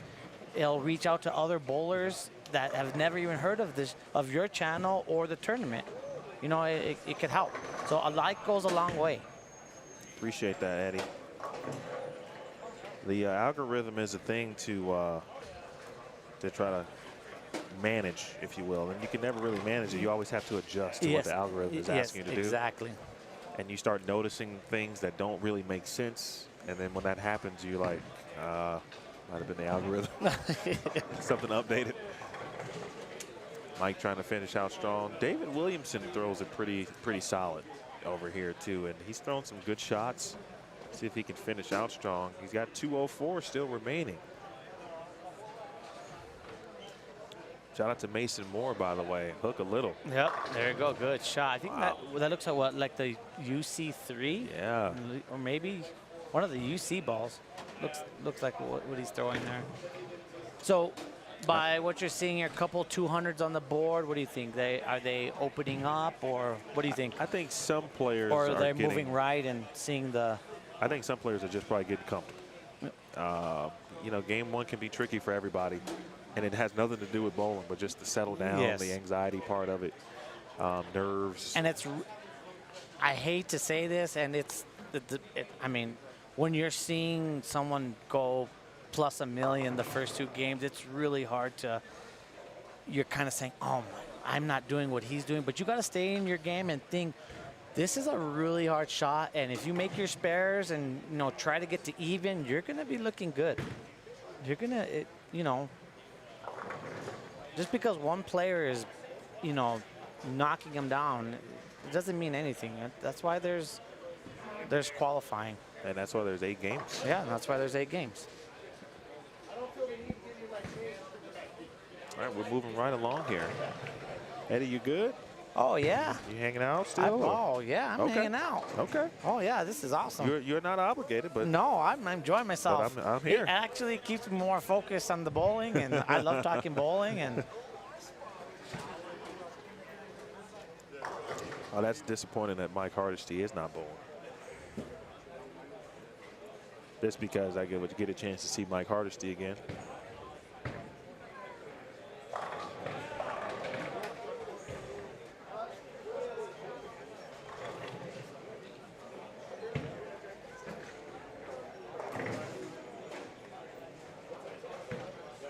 Are you staying local?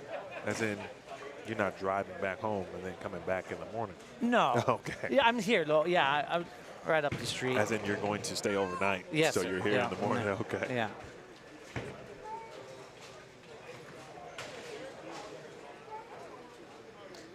Taking a look at 9 through 12 at the moment, and then JD is over on the right side of your screen.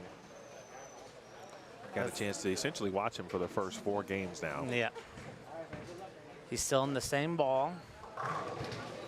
Oh, little. All right.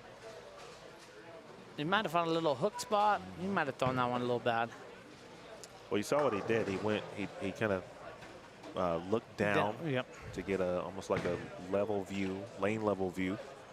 See if there was anything out there. Which is a good tool, a good trick to kind of think about, you know, for players. I used to see a lot of Wichita State players used to do this when I bowled collegiately. And they would go to the next pair and they would get down almost as if they were laying down. Oh, wow. And See I'd the be- ball track? Yes. And so I'd be like, what are they doing? right? This is me being very young in the game and understanding. But after I understood what they were doing, what they were looking for, and then I started to, I didn't do it every shot, but I would be cognizant of it, right? So I'm like, well, if they're looking at it, let me go look at it, what's happening in our pair. But you can see those ball tracks pretty clearly, and you know where a good portion of the traffic has been or isn't, right? Especially if you're left-handed too. So exactly. you know, obviously lefties will have less traffic to begin with, and sometimes even the slightest of traffic. Now we'll have two lefties actually on the same pair. Oh, that'd be interesting. And he's throwing the peen camera. Yep. So a couple of urethane balls going down on 11 and 12. Things are just about to get started on 5 through 8. So we'll get you back over there in a moment. Is Dylan Taylor in the building? Did I miss him in the chat? Don't see Dylan. Past champion here at the New Mexico Open. Yep. Of course, your defending champion is Francois Lavoie. This is the 20th anniversary of this tournament. 20 years. 20 years. Things started way back with the 2004 edition. Of course, it would be 21.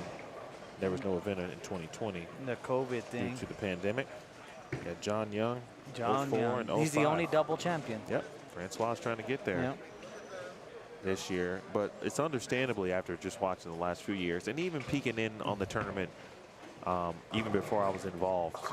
Always heard great things about this tournament.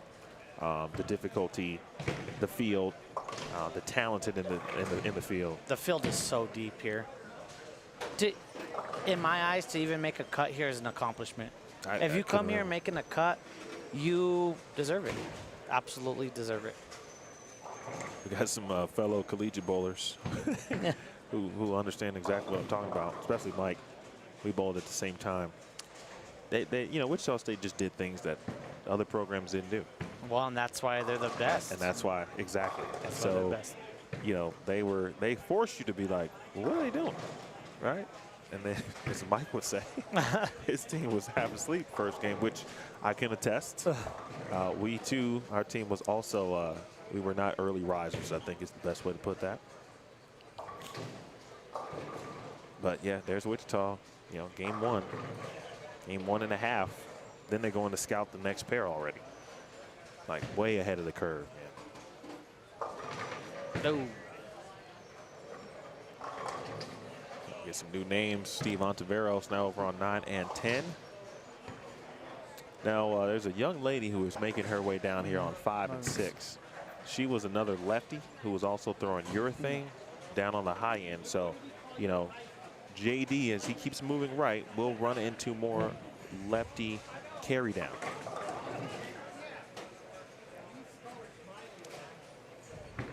But I got to get her name, but she was throwing it really good down there.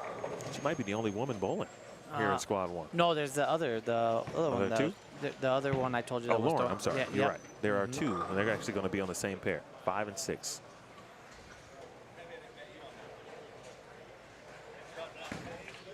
I saw my good friend Randy Silva last night. Fortunately, she is working through a hand injury. She's coming out of it pretty good, but so she bowled 2 sweepers this week. Yeah, we crossed, and I was like, in my mind, I'm like, why isn't she bowling? She's throwing it. Shot 230 or something. One of the games. She went plus 12 last night. Got some. She'll get a check.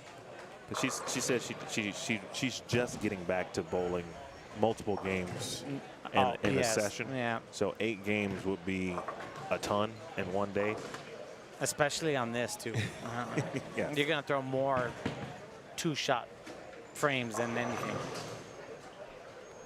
Randy Jackson bowling in the house.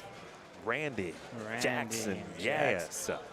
Randy Jackson, how about it? Not to be confused with Randy Watson, yes.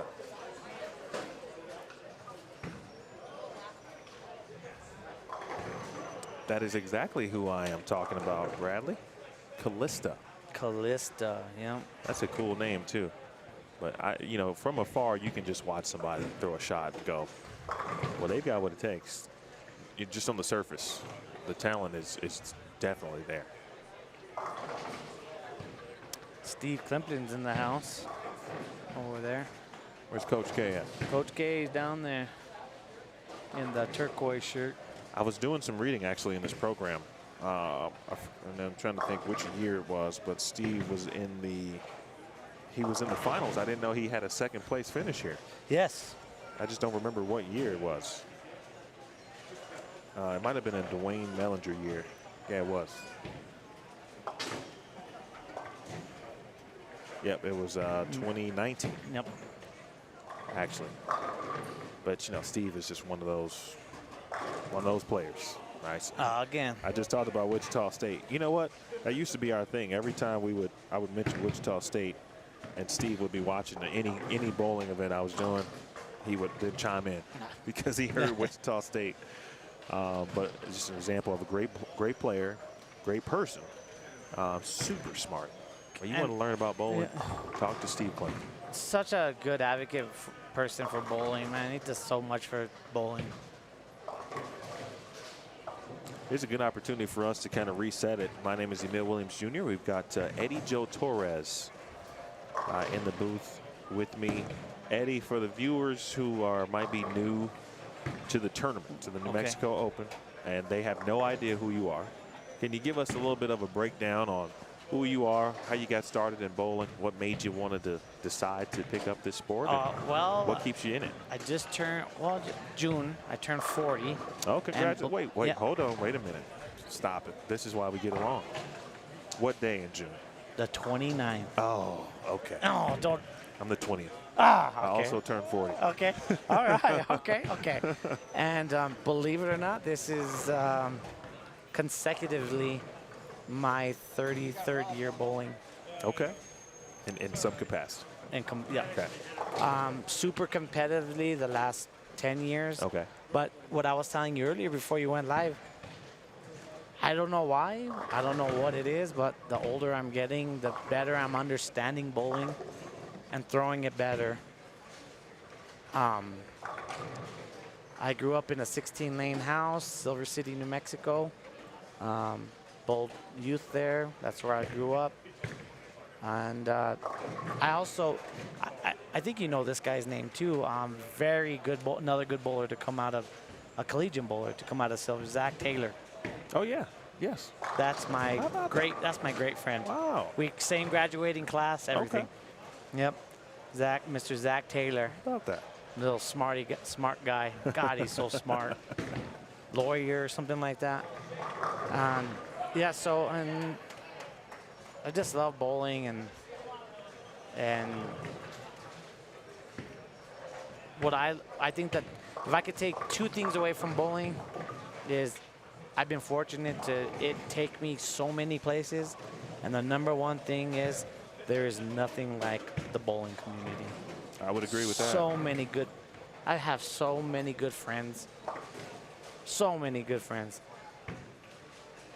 Bowling has taken, even those who maybe haven't spent a ton of time in the sport, but it doesn't take very long to kind of understand that, you know, it's very much could be a family element type to it. You know, whether you're just starting out with league, even if you're an adult, right? Even like last night, it was a nice, what looked like a nice little, not recreational type league, but there were varying skill sets. Yeah, exactly. Right, yeah. but everybody was down there having fun. Everybody was down there having fun, and sometimes, even at the highest of levels, it's hard to get back to that point of just having good old fun. I still struggle with it, and I'm just trying to get back into it on a regular basis. And my goal coming back was like, just have fun. Yeah.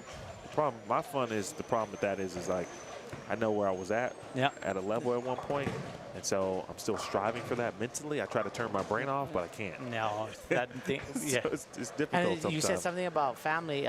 Me, my two brothers, and my mom and dad bowled all on the same team.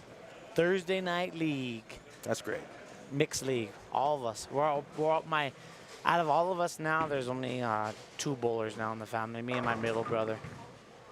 My parents, they gave it up, and they're doing them. You know, the retired Well, they thing. should. Yeah, doing the retired thing. They had to take you around the bowling center. Oh, God, they took me. They put in their time. We went to Vegas for the Nabi. Remember Nabi? Yeah, I do I actually. bowled Nabi for Okay. years and years and years and years. Nabi was good to me. Nabi was good. Shout out to Frank Armand. He was our director in the El Paso area. That's where I bowled out of Nabi.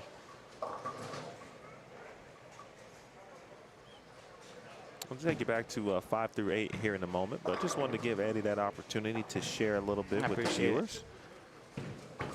Many, know me and they know kind of what I do, and I always talk about children and kids because that's where I am in life. How many kids you got? I have 2 boys. 2 boys. They one just turned 5 last week, and the other's 3.5. 3.5. School starts next week.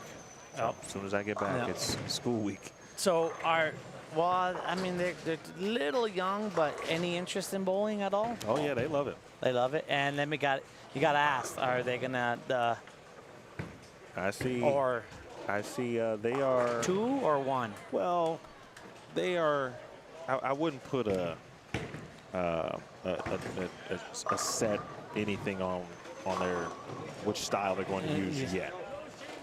They have started two-handed Okay. just because, right? It's easier to throw the ball. Yeah. And so At that age. when I think back about I think that's why it's so popular. a lot of players who I talk to now and how they got started two-handed, and a lot of them say, "Yeah, I just couldn't get the ball down the lane." Right. And so that's what they're doing. Now the difference is, of course, Dad is now, and Mom, right?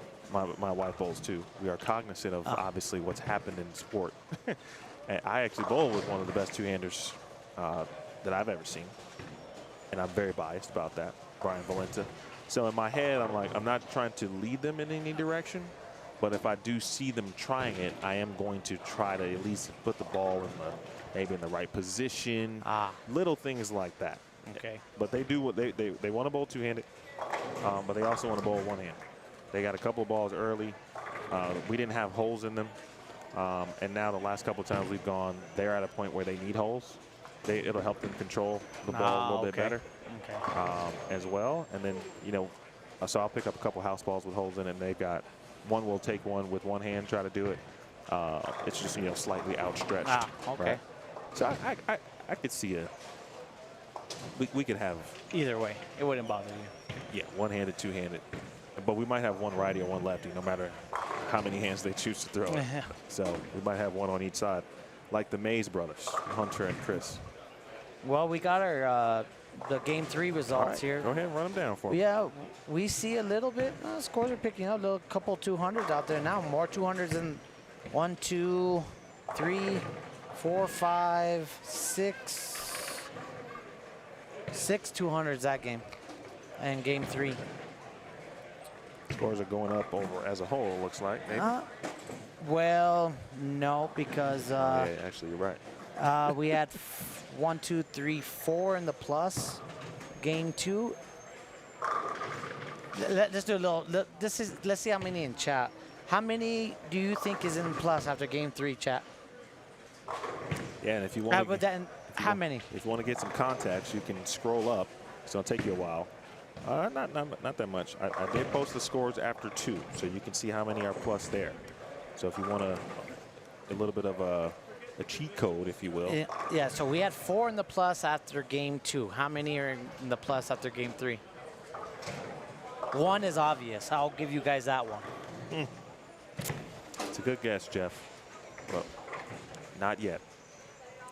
Well, Jeff. Hold on, we need 2 more answers. 2 more answers, and we're going to give the. Okay, 2 more answers. All right, Trevor's in with 3. That's a good guess. That's a good guess.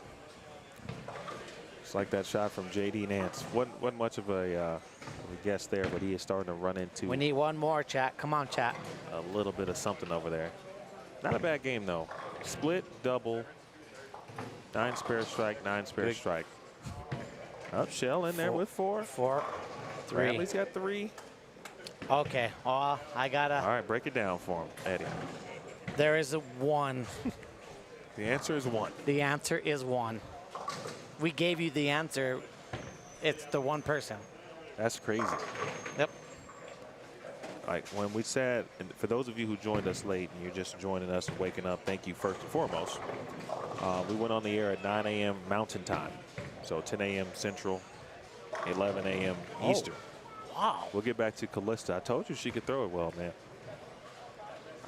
We'll learn more about her at some point, but she throws it very good. Whoa, that was really good. There is one player, and we said J.D. Nance is just going to be on an island today.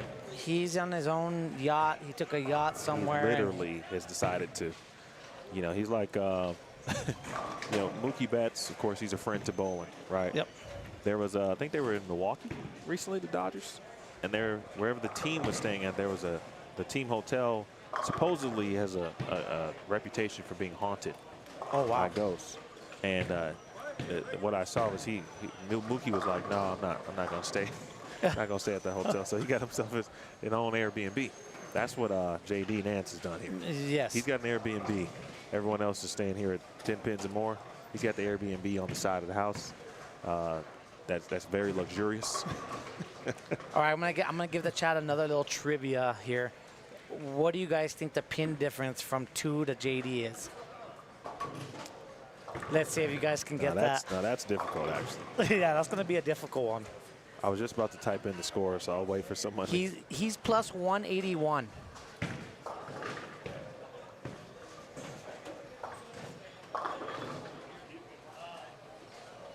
I'm going to figure out who is 11A at the moment, too. He's on the right side of the screen, but that person, too, oh, that's our other lefty there. And, yeah, he's throwing that pink widow. Is his name David? Is that what you said earlier? No, David's that down gentleman? there. Okay, I gotcha. don't know that gentleman's name at all. Let me figure that out. Trevor, that's sort of close. Lemon, you need a little bit more. Jeff it's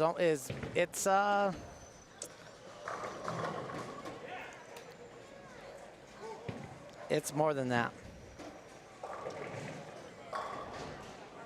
Like we said, he is on another, JD's on another planet right now. And let's see where he's at.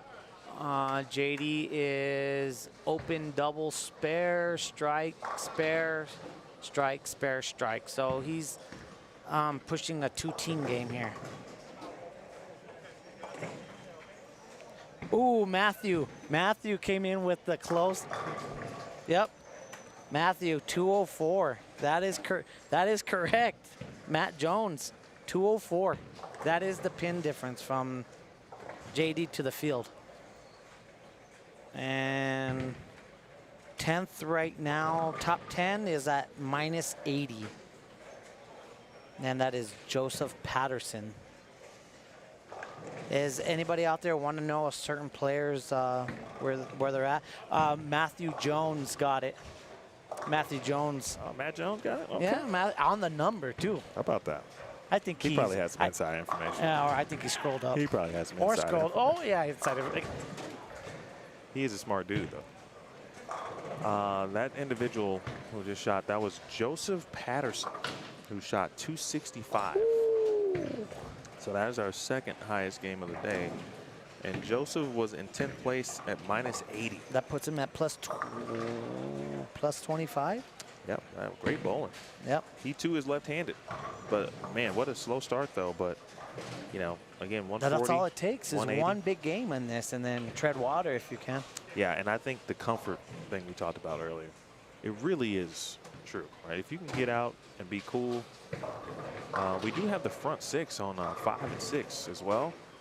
So as we get done with JD, Oh, that puts him at 200. So no, still that 190 if he spares here. yeah, he can go 198. This will be his first game sub 200. Speaking of JD Nance. No, oh, he spared. Oh, it's a flat. Oh, it was a 7-pin, right? Yeah, he's got a Okay. 7-pin over there. We'll get you back over to 5 and 6. He will be out of camera range, speaking of JD, for the remainder of this block as he goes all the way down to, he'll finish between 13 and 20. Over here on 5 and 6, Silva is on a stringer. And he is not playing the gutter, chat. So that's something to watch here. If you throw the ball somewhat like him. Yeah, you know? minus 15. You know, maybe that's something you guys can take into consideration. You know, game 3, game 4 might open up the lane a little bit, jump left. Well, this is the one of the items we talked about where you say, okay, what's going to be the situation for our players when we get to the point of game 4 or 5. And we are at that point. And now we get you back to left side of your screen there.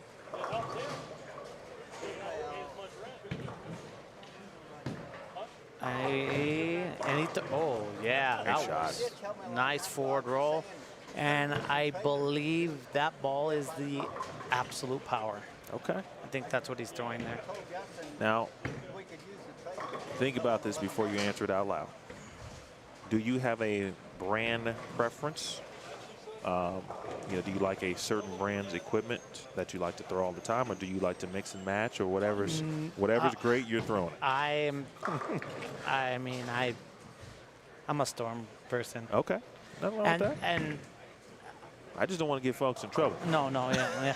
I love the reason why I throw Storm is I know all their covers and their cores, and I'm a little biased too because I think the best ball of all time is High Road. I mean, a lot of people have that same thought. I've thrown 30. I've drilled over 30 of those in my lifetime. So I mean that ball. Yeah, that ball's. Anybody that knows me, that 30 is High Roads. 30. I'm That's not crazy. joking you. It's probably a little over 30. I've drilled a lot. I believe you. Ooh, leaked it right.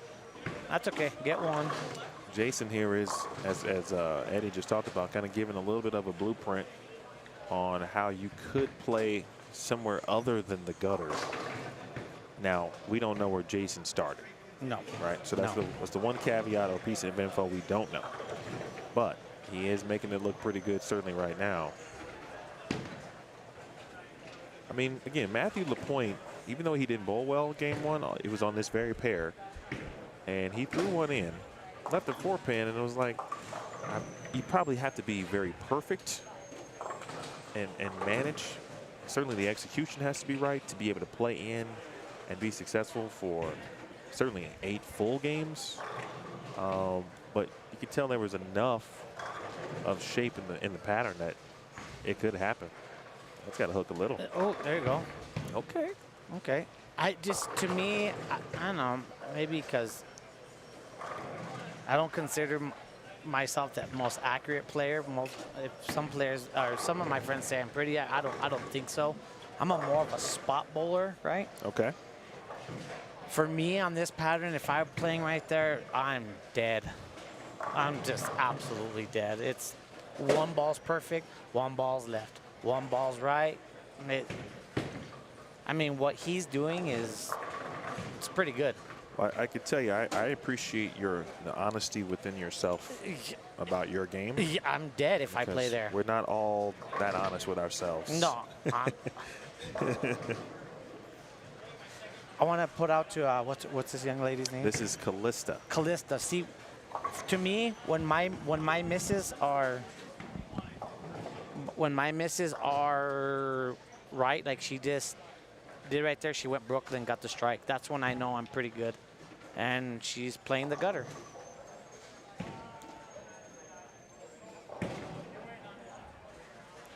Yeah, Jason is at 208 in the 8th, and he's up on the right lane on 6, and he is right now at minus 23. Minus 23.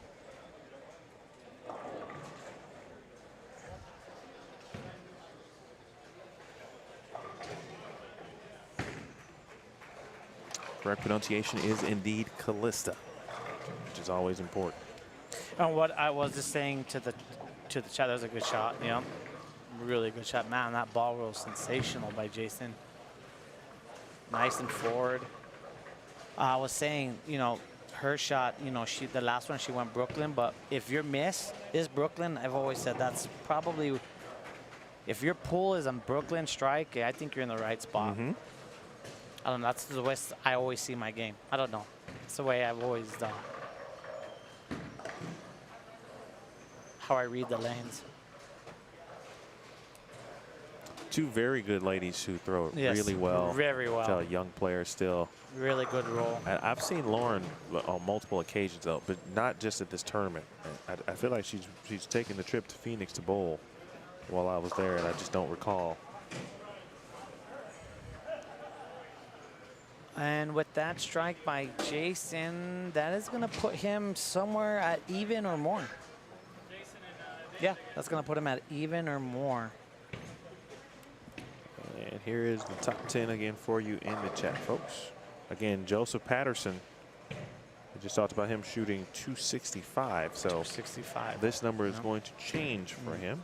He's going to be at -15.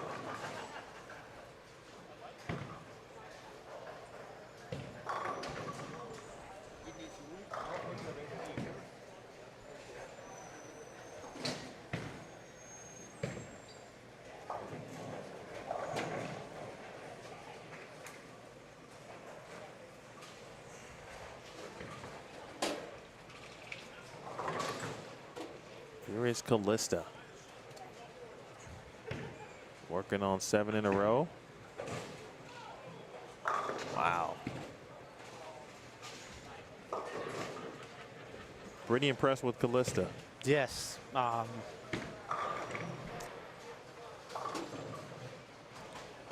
mean, disclaimer, like you said, you told me to put a disclaimer on this earlier, but I just, unless you're that elite few, like how Jason's playing right now, and more than likely other players, when they come in, they're going to make it look good, the reactive, but man, how do you not want to throw your urethane off the gutter?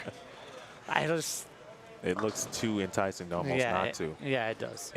Yeah, I think, and I don't bowl on tour, certainly the PBA, right? And I spent a little bit of time, but just listening to, oh man. Oh. That's next. Come on, get 3. Second time there on that lane for Jason. This certainly is makeable, though, super washout. And see, and again, that goes to show the hardness of where he's playing. You leak it right, it stays. If he misses left 1, he's hitting the 2-pin. But, you know, bowling on tour, and, you know, at what point, you know, do the players get out of urethane? There's always a point, generally speaking. Make it. Oh.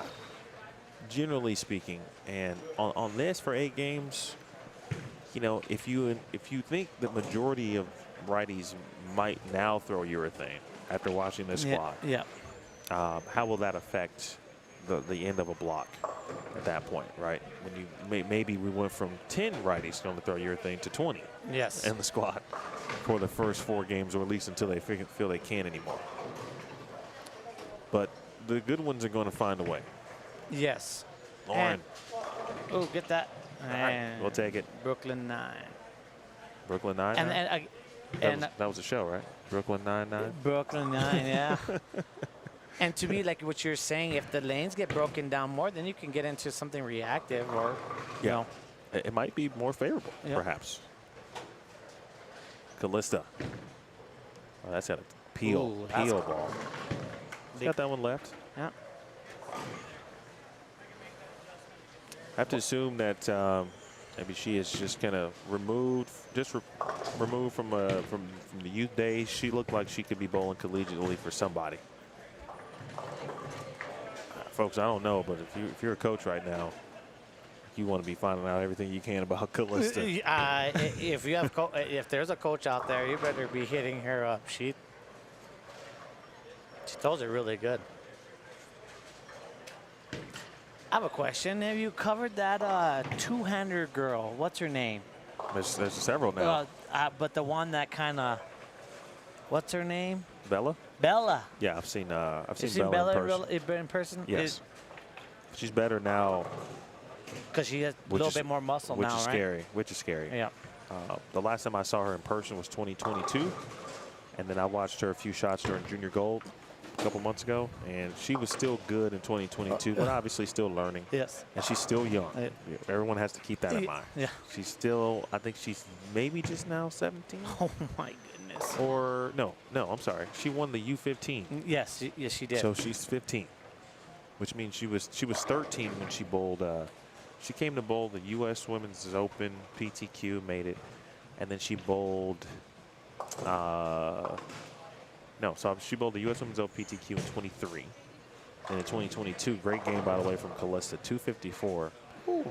So we had a 265, 254, and a 232 all in the same game. Not the same person, obviously, but just in the same game across the field. So, you know, Seeing some transition. outside of game one where we had like 250, 230, 230, there's some 220s. And then that bad game two was. Yep.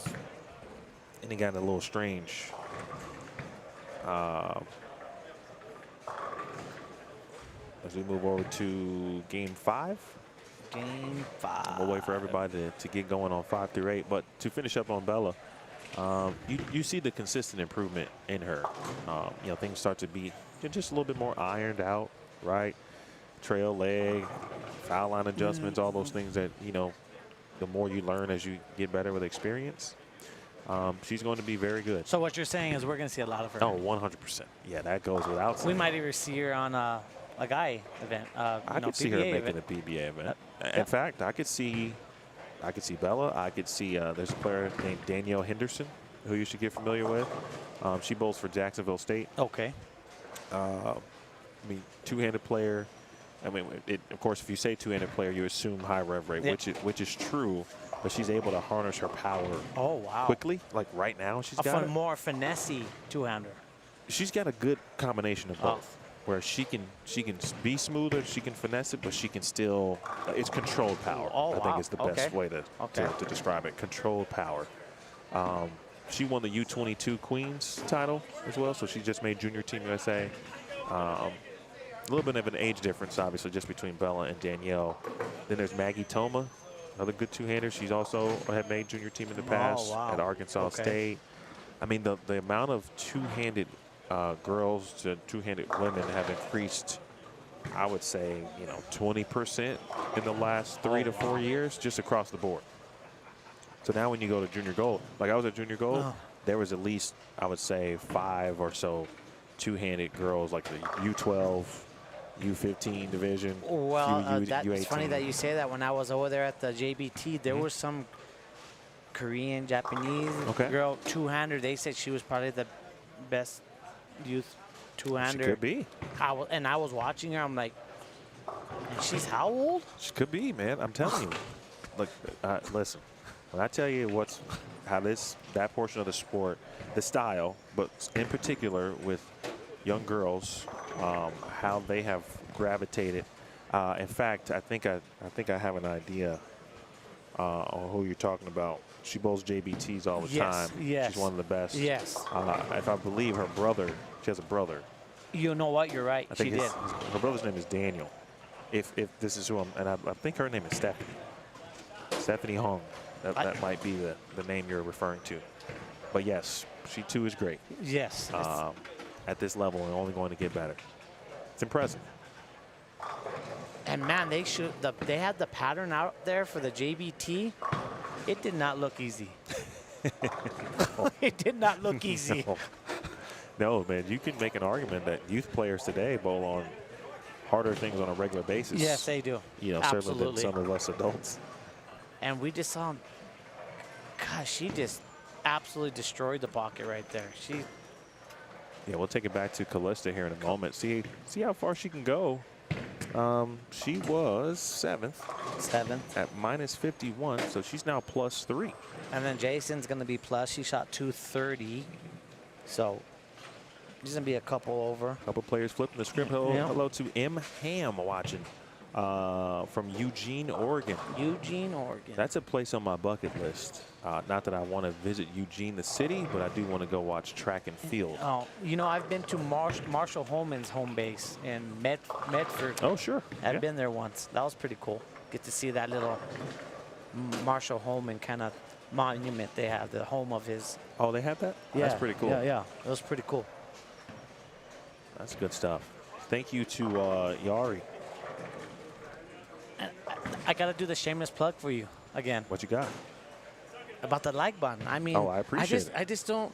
We have 158 That's watching, right. and there's only Tell 'em. 38 likes. Hit that thumbs up, Come please. on, hit that like button out there, chat. And subscribe if you have not already.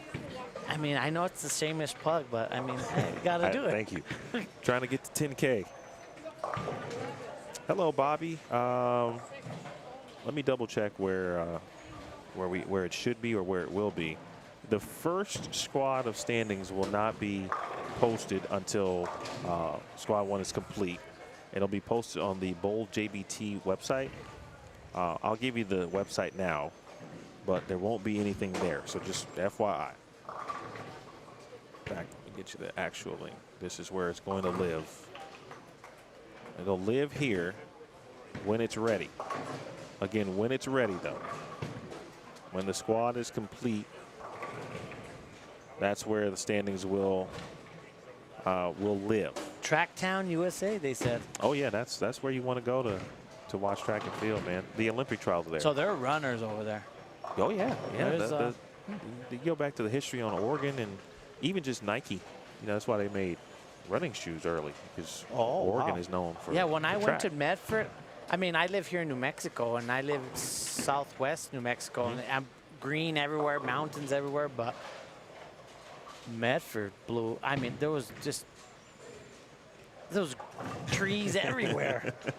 But my buddy, my good friend, my best friend lives there, and he said when there's fires there, the air quality is just Oh, it's understandable. awful. And that's the unfortunate part, certainly. How much is the event to bowl? They're saying in chat. I think 300. That's a great question, actually. I think it's 300. 300. I'm gonna say 300. One that I should know. See if Callista, unfortunately, here left to split, but let's see if she can make it. The Yoda 2, 6, 7, 10. And thank you to, did I thank Yari for her information? I believe Yari, yes. Hey, the shameless plug worked a little bit. We got up to Yeah, a few 56 more. likes. Well, that'll work. Yeah. Yeah, it was, we assumed that you were referring to Stephanie Hong, and she is going to Vanderbilt. Yes, that's her? Yeah, Okay. that's it. Yeah. She's, her family, Boom. she and her brother. Blew my mind away. Are fantastic. Watching her. Blew my mind away. It's unbelievable. Nice pickup. Oh, wow. So on that one, is that the right way to pick it up, or is that how you draw it up? Well, in my bowling mind, that is how you would do it. Yeah, I would me too. cross lane at the, try to deflect. Yes, right? I agree. The ball hits the one on the right side, and then it goes But right throwing to it the straight six. at it regardless. Sure. Some people will do it and they'll go from the right side. Yeah. So they'll hit it on the right Yeah. side of the head pin as well. Jason, he kind of hooked at it, but I could see in that moment to where, because he really probably wanted a fill shot. Yes. So you can try something, and so you try to get the 2 for 1 right there. I'm gonna throw a good shot here, see what this ball does, hit the head pin, and then if I hit the head pin the way I want it, it should still deflect maybe and kick up into the 6. I think we just witnessed the first open, or JD, just a little blemish on the card over there. Double spare miss 7 pin.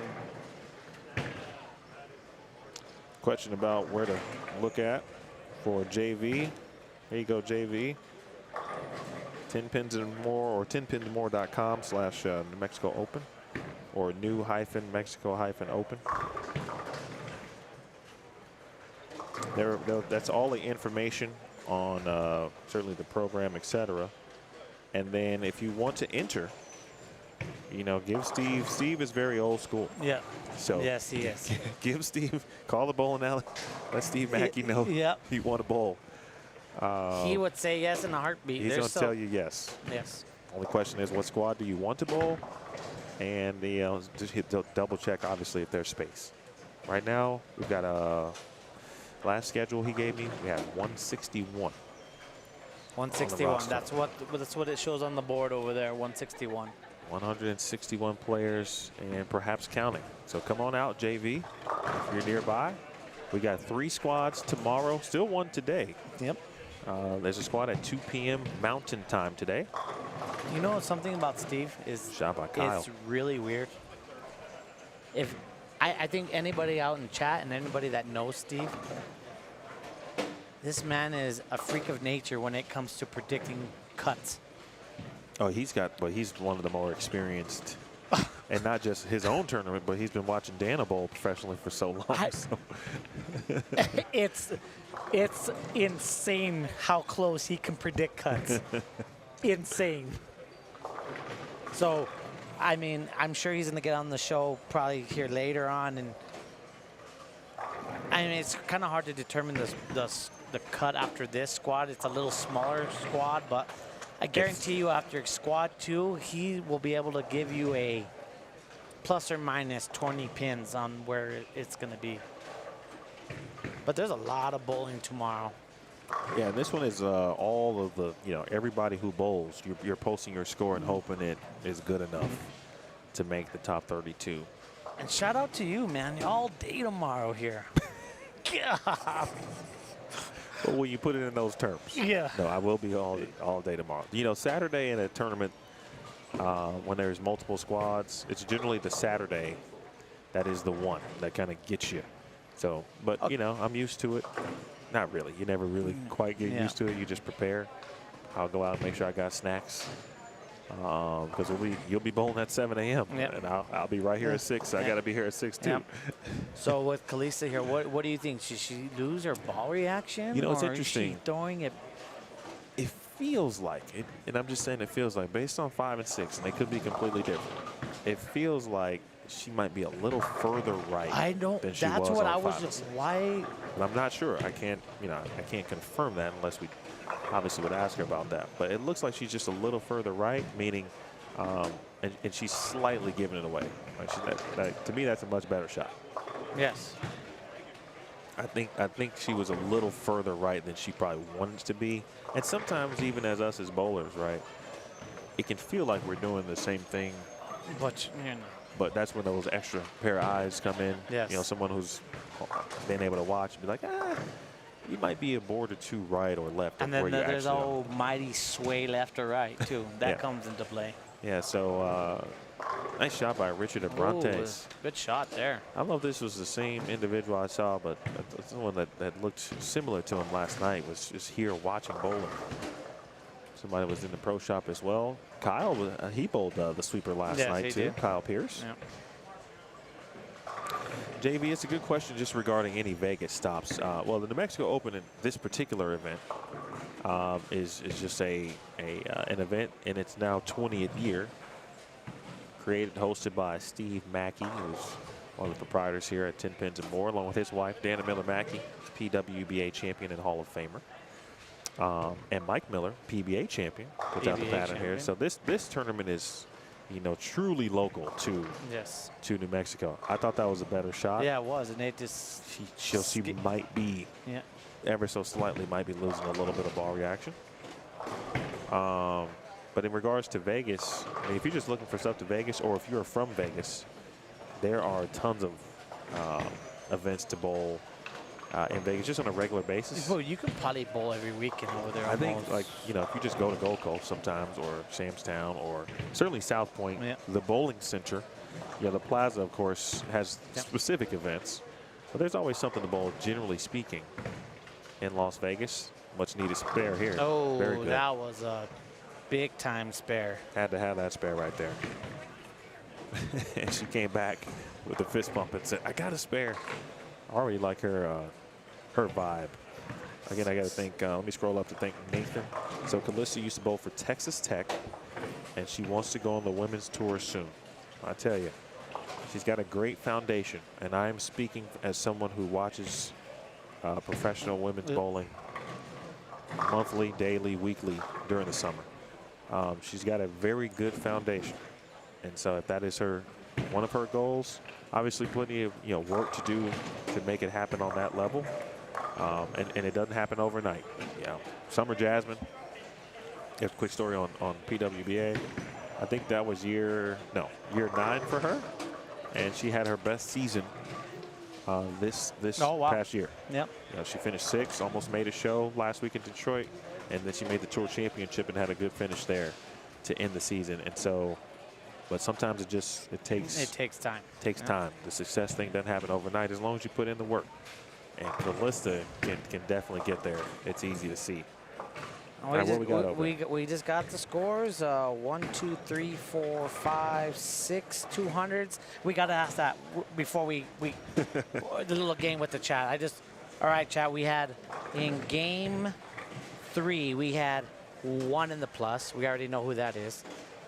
How many are now in the plus in this after game 4?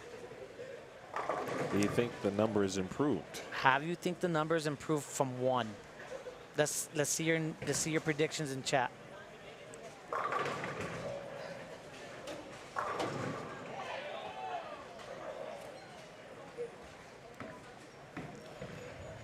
By the way, what was I looking at?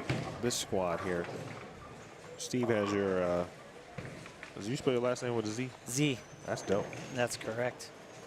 That's correct. One of my best friends, his last name is Torres, and it's with an S. And I go, bro, you spell it so wrong.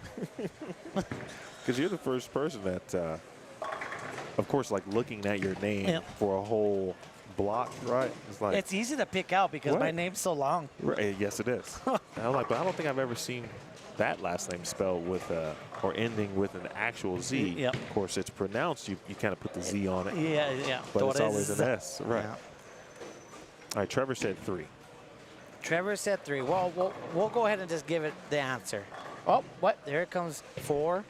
Okay, so we got 3 answers. So the answer is 3. It is 3. There's 3 people. There's 3 people. We got JD Nance, 167. He shot 186. He dropped some pins. Then we got Jason Silva, +9 with the 232 last game. Callista Fritz, who we are seeing right in front of us on lane 7. She shot 254. She's at +3. And if we go all the way to, if we go all the way down to 10th, it is 106, -106. And that is John Strong of Las Cruces, New Mexico. So, by all means, chat, it's not easy. No. It's not easy. I mean, 167 is insanity. Yeah, and he shot 186. Or, you know, he'd be in the 220s. Speaking of JD, he's moved over to 13 and 14, I believe. He has 2 doubles, no opens. Ball change, Ball too. change, and that is another strike. He's now into that Black Widow pink urethane. That's the one thing that I was like, oh, he's not throwing that ball. And then now he is. Yeah, and now it's he like, is. JD's officially back.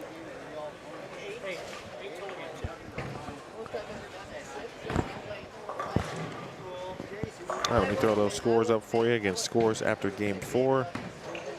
JD Nance +167. Jason Silva +9.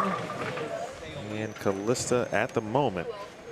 And she's got some work to do just to try to save this game. This is where you can figure out how to get to 170, 180. That goes a really long way, but she's got a lot of work to do to get there.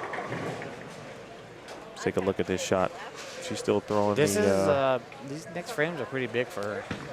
Purple hammer. Ooh, that's a good. better shot. Yep. Come on, roll over. A little flat. Good shot. Patterson Oh, man. at -15.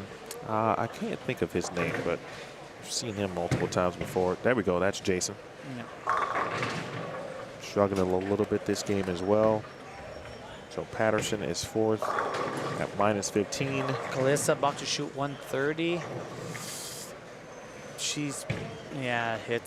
This is one of the games you gotta, these are one of the things that you got to avoid in this tournament is shooting the 130, 140 game. If you can squeeze out a 170 and above, I mean, that's makeable.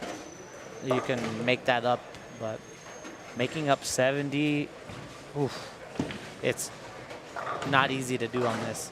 And that was a good spare.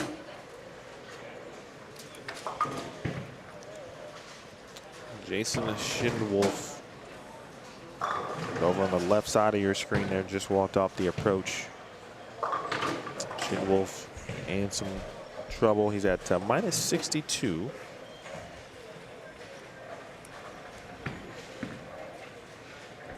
Eric Cariaga, he's at minus 74. I know this don't sound crazy, folks, but honestly, you know, on what they've been bowling on, yeah, minus 60 is not a bad score. It may look like it, especially in comparison to the leader. Yeah. But if you take out JD, the squad is a bit more even. I mean, take out JD, it's within, if you take out JD, it's within marks of each other. Yeah. I mean, literally a couple spares per game per person if you take out JD. That's a good thing. That's why spares matter in this tournament. 100%. I mean, you can arguably say from 8 on, without JD, that's literally a few spares. Yep. Literally a few spares. John Strong was minus 106, not 174. There we go. All right, that's your top 10 list. That is after 4 games. And for a lot of, certainly those on the high end, Game 5 is coming to an end quickly. I'm seeing a couple players here. I mean, they're already against the ball return. It just looks so hard out there. Man, I can't stress enough how hard it probably is out there. You have to be so perfect. Speed, hand position, angle of attack. It's so many variables out there. Well, this was the question mark. Again, when you get to the middle of the block, when the pattern that says you should be playing the gutter, how long can you play there versus the rest of the field? There we go. There we go. He just dumped it way right and got 6. Great shot from Callista. Oh, that was awesome. Throwing it better. Might have been just seeing this pair a little bit differently. Yeah. A double, if you can strike in the 9th frame, get her at least maybe 150 at the least in the 10th as opposed to 130. You know, she's pacing. Oh, I'm sorry. She's pacing now in the 150s. That could get her to 160, 170 if she could double the 9th. Ooh, JD's coming up in the 10th on a double. Let's see here. Okay, he's getting ready to throw his ball here. He's in the pink urethane hammer. And through the face. Oh, almost left the split, knocked down the 10. So he's gonna need to cover that. Put him at a 2-0. Ooh, good shot. Good shot on lane 6.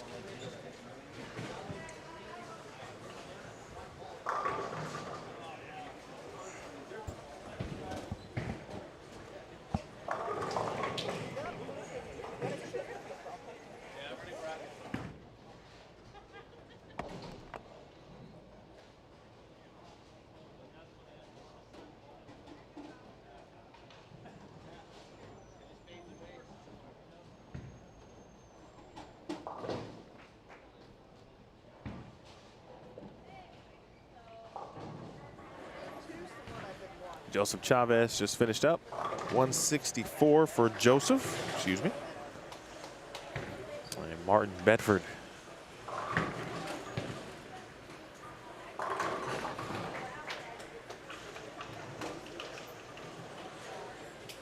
That's what Eddie Joe was just talking about. Martin got in. Yeah, I mean, it can be done. I think it's one of those, you can play there if you feel like you're the best at doing it kind of things, right? So if you love to be able to play in and you feel like you can control your angles through the front, I think you can play there to some degree, excuse me, of success. The early play to me on the fresh, without a doubt, is playing out. How you handle the back end of the block, though, is the question mark.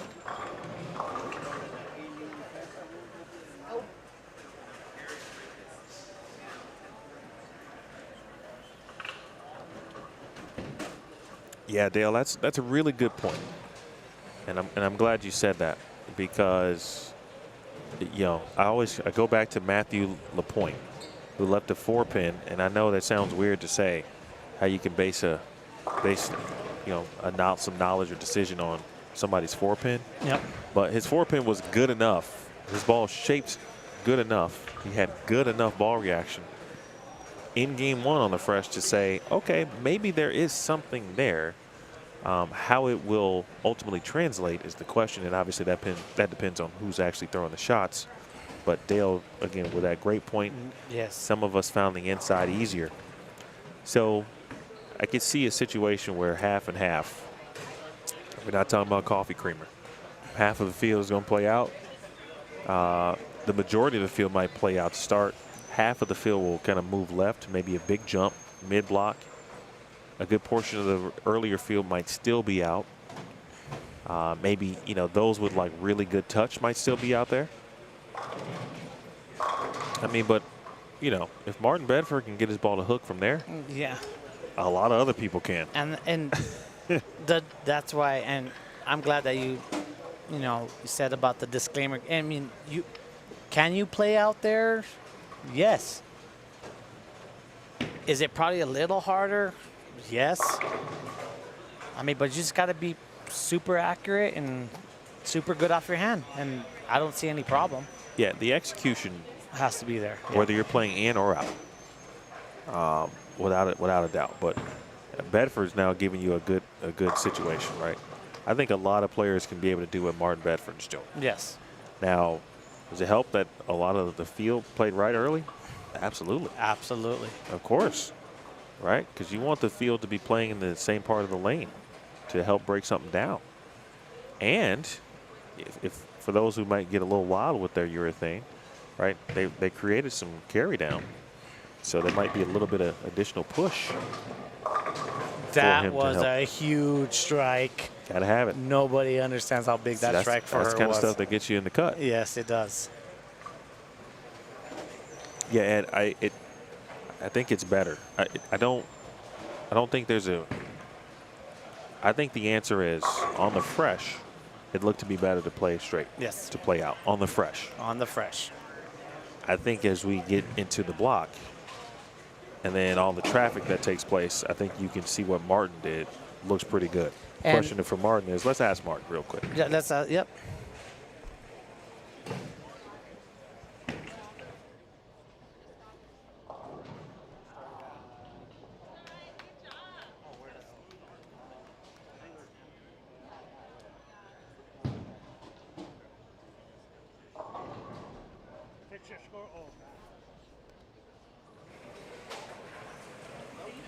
So Martin said he did not play out, way out. He was in the track. I don't know if he was throwing urethane. So I don't think so. For him, it's been a gradual move left. For others, it might be a big move just because they might have to get out of urethane. And this is where the tour part comes into play for me. Yes. Those who are experienced and maybe bowl often on tour, right, are used like a Greg Thompson Jr., for example. GT was in there asking, hey, is the gutter playing early?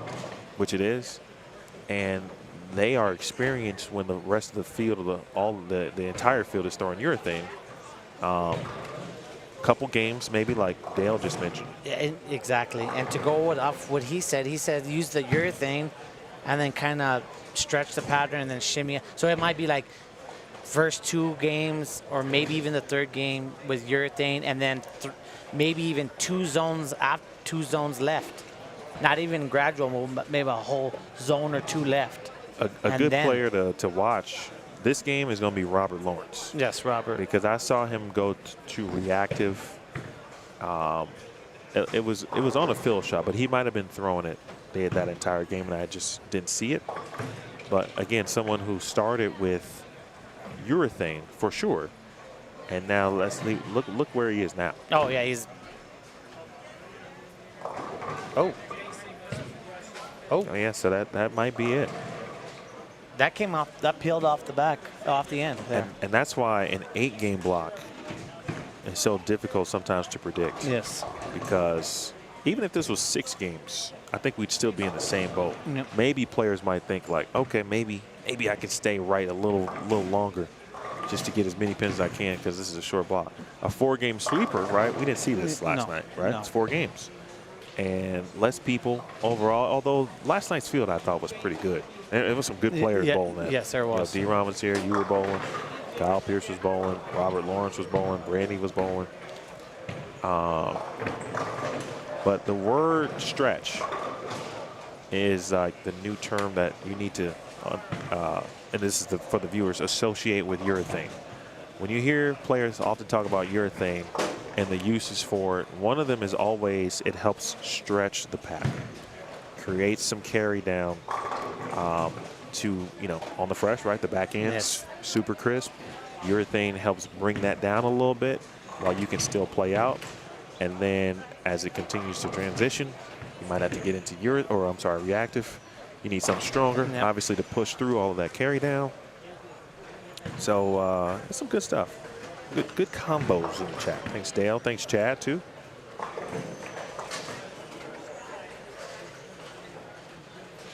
This is game, where are we at? 6? This is game 6? We haven't got the game 5 totals, I believe. Yeah, so this is game 6. Game 6. We'll go back to see how Martin Bedford is continuing on here. He's on 5 and 6. There's Callista. Ooh, she leaked that one. But there might be still a little hang on lane 9. On the left side of things, John Strong, right side of your screen. Yeah, John Strong. Is it something that's got a little bit of shine on it? Yeah. Las Cruces.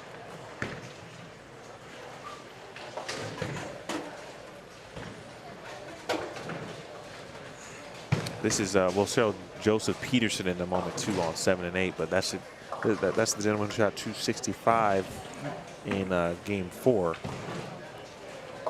He's been throwing, I don't think he's thrown anything but urethane to this point. The lefties haven't made, and one you might imagine that, right? Haven't made a ton of moves with equipment choices. I tell you though, I hope Callista has a really good end to this block. And whether she likes to bowl again, depending on what happens, but I really would like to see her in the top 32. Yes, that would be awesome. Because on the fresh, she can give somebody a lot of trouble in a match play scenario, based on what we watched today.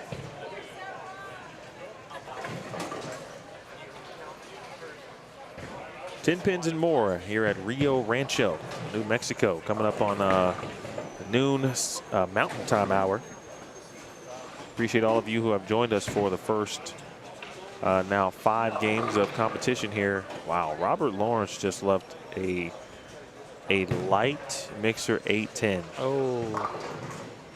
Where you think he might get some carry, and instead he was met with just disaster. Wow, that was terrible. And certainly not what he was expecting.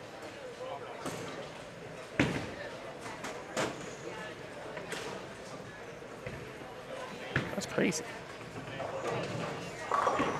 Oof, and Callista leaves the old high flush 10 pin. Yep. Give it a bounce. Nope.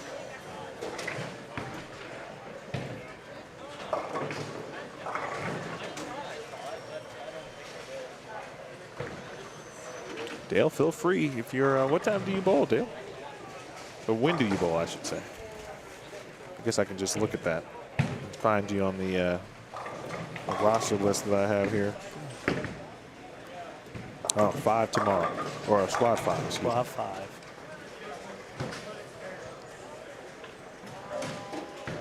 Look forward to seeing you, Dale. Pretty good squad coming up, too. We've got squad 2 participants. I mentioned Steve Novak. He was in the finals. Made the stepladder last year. He is from Louisville, Kentucky. He went to Saginaw Valley State. He is going to, I'll make a prediction. I think Steve is going to go.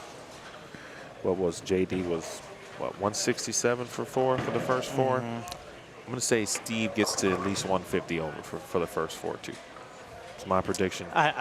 Yeah. Understanding Steve's game, and if the gutter is in play, he's going to take advantage of it. He's a solid player. He is. He's got a couple of eagles. He's won some Open Championship stuff. Coach K, Steve Klumpkin is bowling this afternoon at 2 p.m. Mountain. Brian Skidmore, Karen Barcall to New Mexico. Brian Skidmore is a very good player. Back in the day, I think when I first started working the Open Championships, now, well, before I even say it, his dad is Gary. Is that correct? Yeah, Yes. so I met Gary way back in like 2010, 2011. He was bowling Open Championships. Very good player then, too. Speaking of Gary. Karen Barco always bowls the USBC Queens, and is always in the mix there. Urilis Alvarez, she didn't bowl too bad last year either.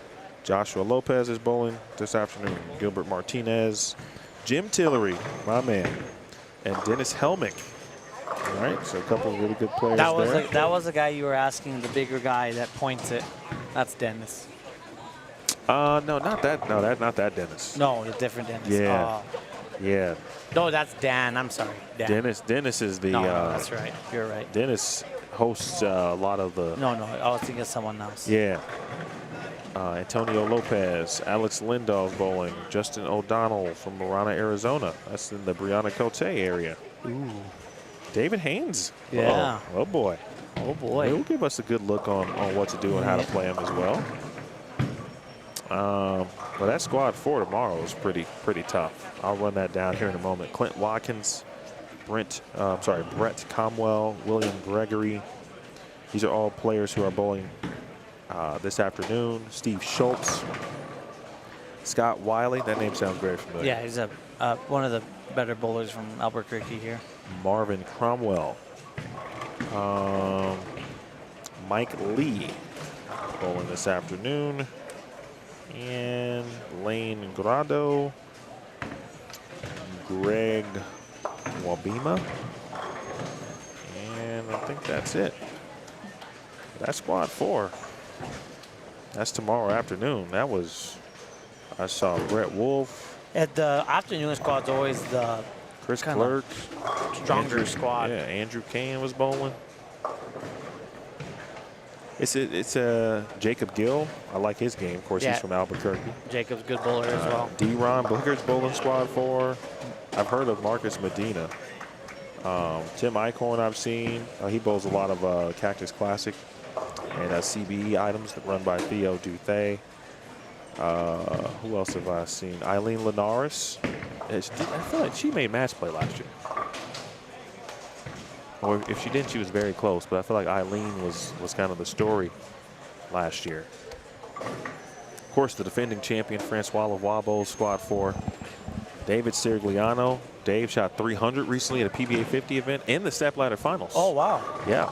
He didn't win Awesome. the tournament, but he shot 300 during the stepladder. KJ, Kevin Jenkins is bowling. Andrew Kane.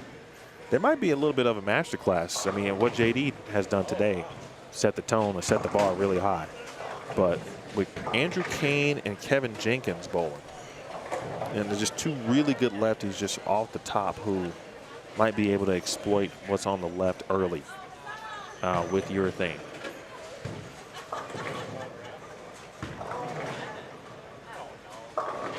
When you think of lefties, you kind of put urethane in And Brett Wolf, for that matter, of course.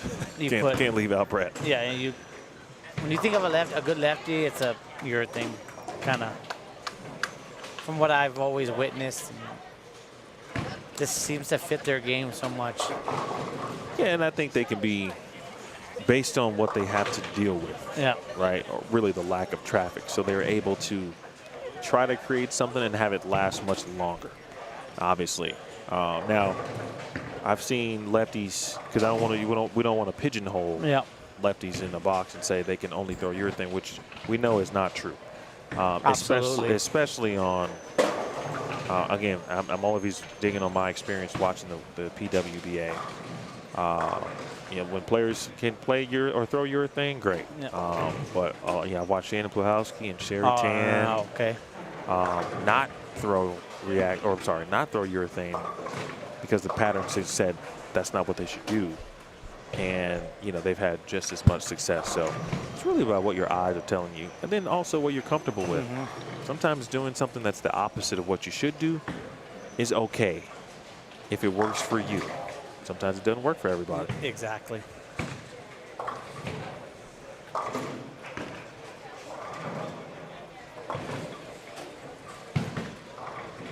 One more look at Rob Law there. He's trying to find the right angle right now. Let's take you back to 5 through 8. Mr. Bedford. Not striking a ton, but I think he's still got a good command on what's happening. Good shot. That was Roberts, I believe. Yeah, I think so. I believe so. Robert. Richard Abrantes. Richard Abrantes. Bottom right of your screen. Now let's add that to the back to your corner. There it is. Let's remove us out of your screen.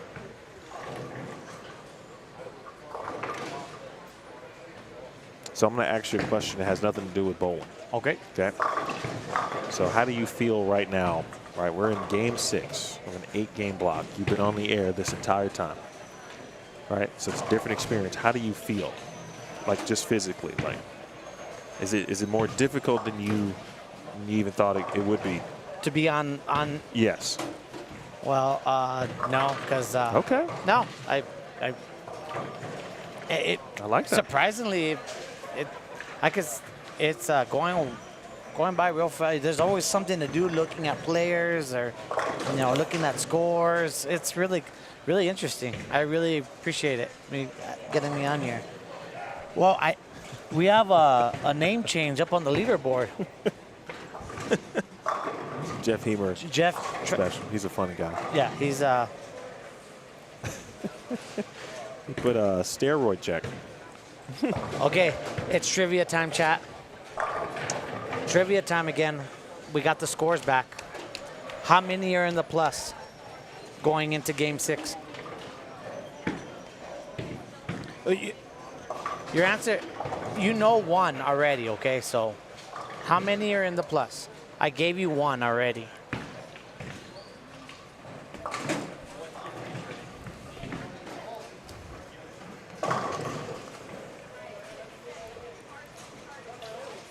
And then I'll say something right after they give us an answer, what we talked about earlier.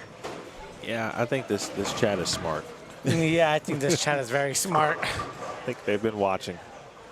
They know, you know, outside of what's happening on the high end, which we don't obviously have a good view on this year, or really ever. Of course, we're either on the high end or the low end. It's hard to be in the middle of this building.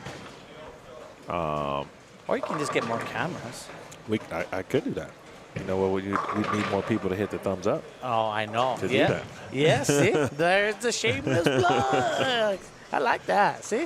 Come on, guys. 146 in the chat. You got to get some thumbs up in there. 7.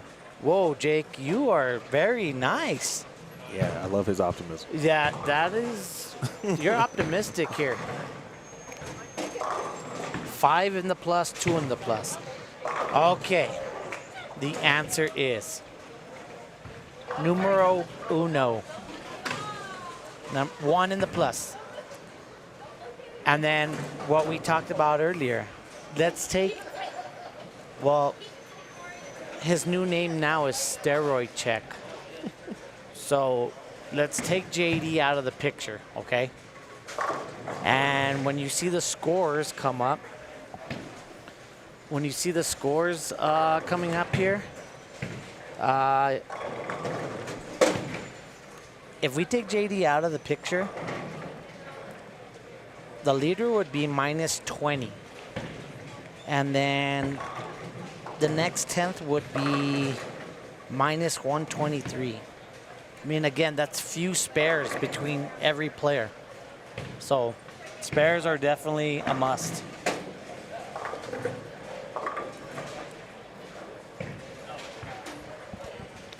Make sure we refer back to the numbers when we begin this afternoon, just to remember what last year's cut number was. Yeah, what was last year? I don't recall, so I'll definitely need to check it. Let's ask Jacob behind us here.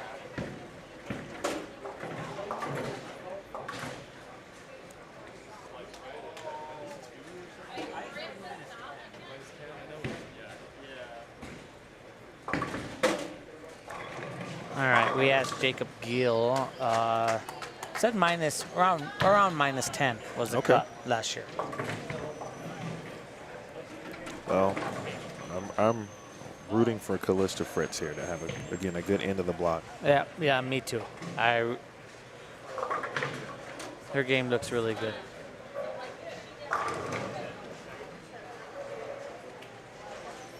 Well, JD went to that trusty other ball again, the Pick game your one. thing? Yeah. Oh, he went back to the attitude? Yeah, attitude, Okay. yep. And it looks like,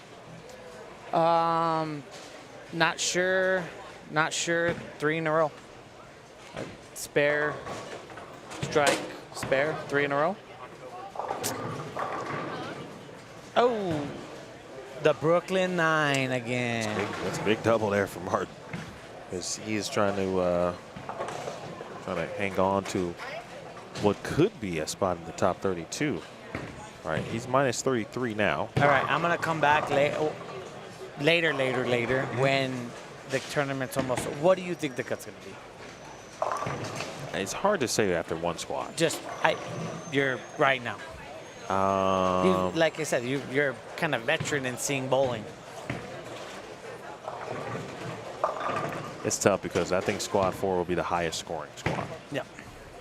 So we talk about outliers. They could be the outlier, and make the number. Maybe something that shouldn't be. I think so. So I'm going to say plus 10. Oh. Okay. I could see that. Plus 10, but it's really got about a 20 pin. Plus or minus. 20 pin plus or Yeah. minus. I mean, it could easily be minus 10. You're still in that plus or minus. But every now and then there's a squad that just, beats them up right and they become easy. Yep, and that happened at the Cactus Classic. I think it was squad 3 or 4. Might have been the second squad of the afternoon on Saturday. Similar situation. And a lot of the same people bowling this squad 4 bowled that squad I'm talking about.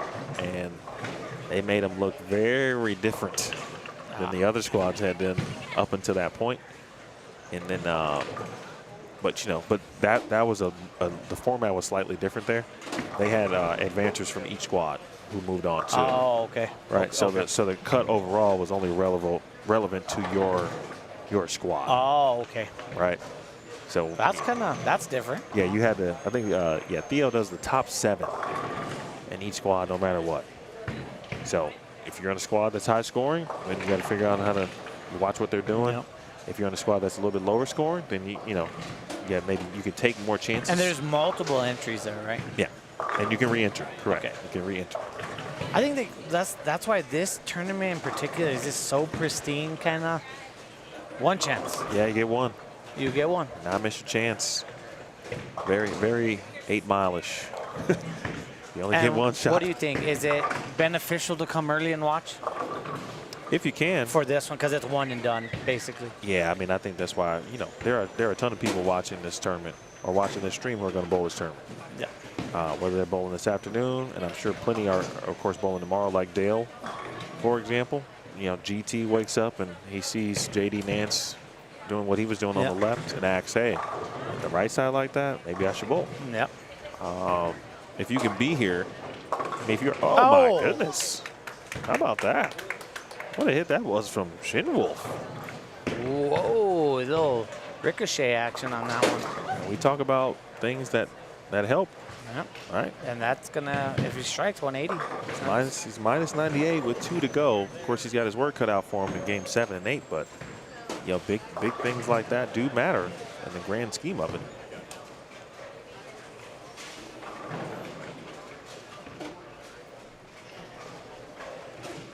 Nice split conversion. Very nicely done by Jason there. Go, JD. If we can find it.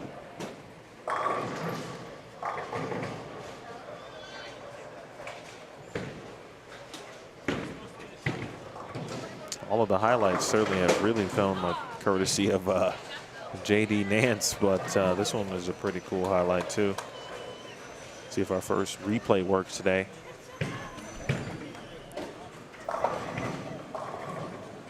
The old double bounce ricochet off the curtain, off the ball into the 10 pin. Nice job. Oh, Let's go right. We're all done on 5 through 8. And Calista with just a single pin. Single pin. I think if she can get to even or as close to it, I think she can get in. Man, bowling the first squad and being like -20, you're gonna be on eggshells the rest of the tournament. Yeah, but that's if she can finish -20, or I think her barometer is like -20, like where she is currently. So if she can be even or certainly go plus, I think she'll have a chance. Yikes. Uh-oh. She'll have a chance. But still got some work to do. I just like seeing good players. People I've never seen before. You know, early on, wow, they've got a pretty good foundation. They can do some things with the bowling ball. I could also tell, like someone even like Richard, right? He might still be new to the game, but he's out here. Yeah. He's out here spending his money, giving it a run. You know, assuming he's local. Let me check him out on the squad list. See if I can find his name. But well, speaking to that, we are outside waiting for the bowling alley to open for the practice squad, and we're just kind of standing outside, and a guy pulls up and he gets out, and he's literally started bowling middle of last year, and he's here bowling. I mean, yeah, Steve always talks about a story or two like that, where the people he's his league, some of his league bowlers, who just might be new to it, and say, all right, I'll give it a shot. I've worked my way up. I feel like I can give it a run early and see how it goes. That's always hats impressive. off to them, man. Always impressive. Hats off to them. By the way, I forgot about Kyle King, who's also bowling on Squad 4 today. All of Phoenix is bowling on Squad 4. You might as well just call that the Phoenix squad, minus a few others. J.D. Nance has rattled back. I think he was asking that one asking it to tip. Yeah. I think he just left probably a mean 7 pin. I think he's gonna go teen this game. It's like maybe he's got 2-0. I think he's in the 240s. Or could is be. that maybe a second frame and open, or? No, I think he's got a spare there. So I think he could have shot 270 with all 3 in the 10. Oh, Keith Dahmer is not bowling. He is bowling, but he's bowling Squad 3 and not Squad 4. But anyway, I just admire those who want to give things a try and try to figure out where they really are as far as their game on And this on tough is the stuff. tournament to see where the field is so deep. So to me it's if you don't have to spend additional money regarding travel and it's in your backyard, hey, why not? Yeah. Why not give it a shot? But if you're traveling far distance, come drop 300. Yeah, the entry fee is the cheapest thing you might have to do that week. Yep. Folks, who we got watching in the chat, or I should say, where are you watching from in the chat, if you don't mind sharing. Nice shot, Rob Law. Robert Lawrence. Robert Lawrence, yep. Assuming Rob is still with KR Strike Force. U.S. Open champion. When was that? When was that? 1992.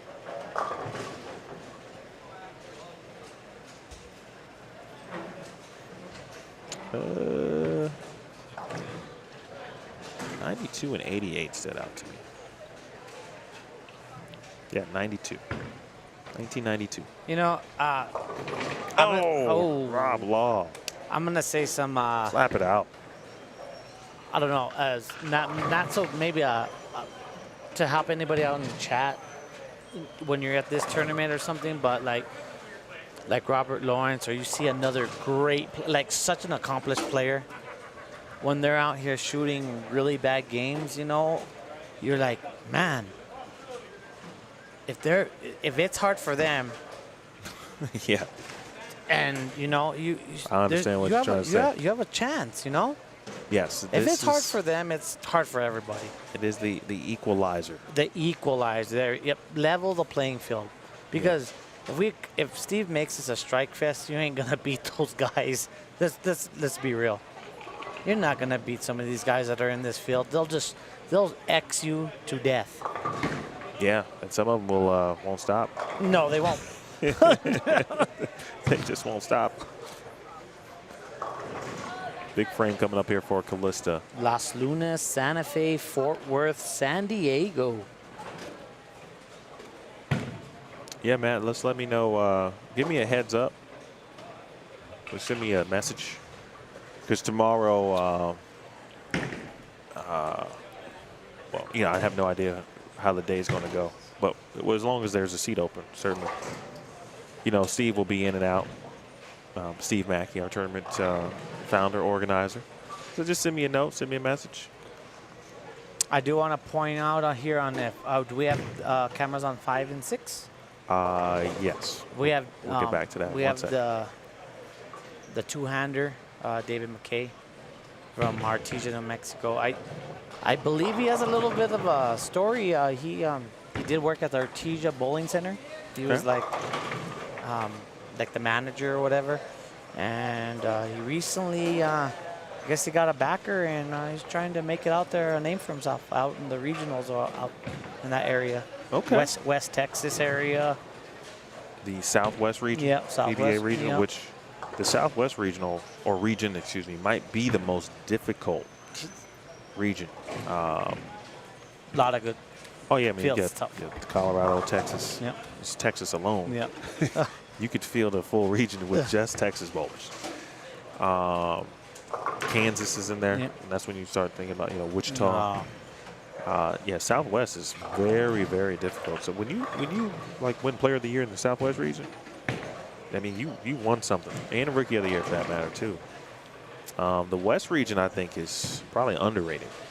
You know, like the Cortez Shanks of the world. Oh. You know, Darren Tang goes out and bowls West region. Michael Fitzgerald is now bowling a ton. Is Fitz bowling this year? I didn't see his name on there. No. Well, that's disappointing if that's the case. Oh, there it is right there. Is Shanks bowling? Squad 3, Michael Fitzgerald. There it is. He's bowling early. He's bowling at the 7 a.m. You know, what was it the year before last?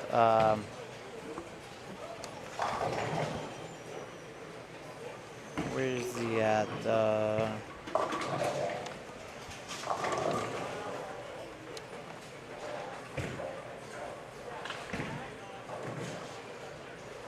guy from, Cortez. God, man. Cortez Shank? He's unbelievable. Oh, He's, 100%. he's unbelievable. Shouts out to that guy, dude. He of course, he does- won the tournament 2 years ago, but He and does- would be bowling, but he had to bowl. He's going to bowl tour trials. Oh, okay. So how does that work, really, tour trials? If you're not on the top elite side, or? Yeah, so there was a number that you had to be in to finish the season in points, which would make you, would essentially make you exempt from bowling PTQs every week. Oh, okay. Okay. So it's kind of like the top 125 on the PGA Tour. Yes, very similar to that. Okay. Now, I don't think that guarantees a check. I'm not sure about that. Let me try to look that up. But basically, the players are trying to bowl. There's 12 spots. Yeah, 12 exempt spots for the 2025 tour. Only 12? Yep, there's 48 games, four patterns, 4 different centers, and then the top 12 will get priority entry for all of their events that they choose to bowl and be eligible for the Elite League draft.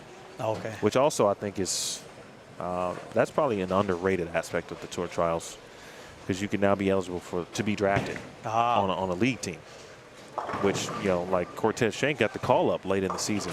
You know, he basically was a waiver wire pickup. Okay. And that helps, to me, just elevate someone's brand, right? They get to see, or he gets to showcase his skills in front of big audiences, obviously at Bayside Bowl. There's Rob Law.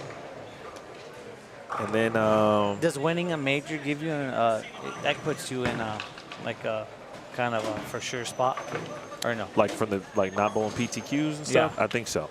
Yeah, I think D-Ron, after he won the Masters, did not have to bowl a PTQ the following week. Okay. God, what a win for Albuquerque, and That's a great. I'm glad we said that actually, because and I talked to D-Ron a little bit last night, but he's going to join me at some point tomorrow. Yeah. But from that aspect you just talked about, like from the being from New Mexico, like what did that mean for the state, like, and everyone here who bowls? And I mean, I was at home and I could not stop watching. It just, I'm just gonna be from New Mexico. There's not much pro scene for any sport. You don't hear any big names coming out of New Mexico for any kind, and that's just because the way, it's not because we don't have the talent in any of the sports. It's just it's hard. right.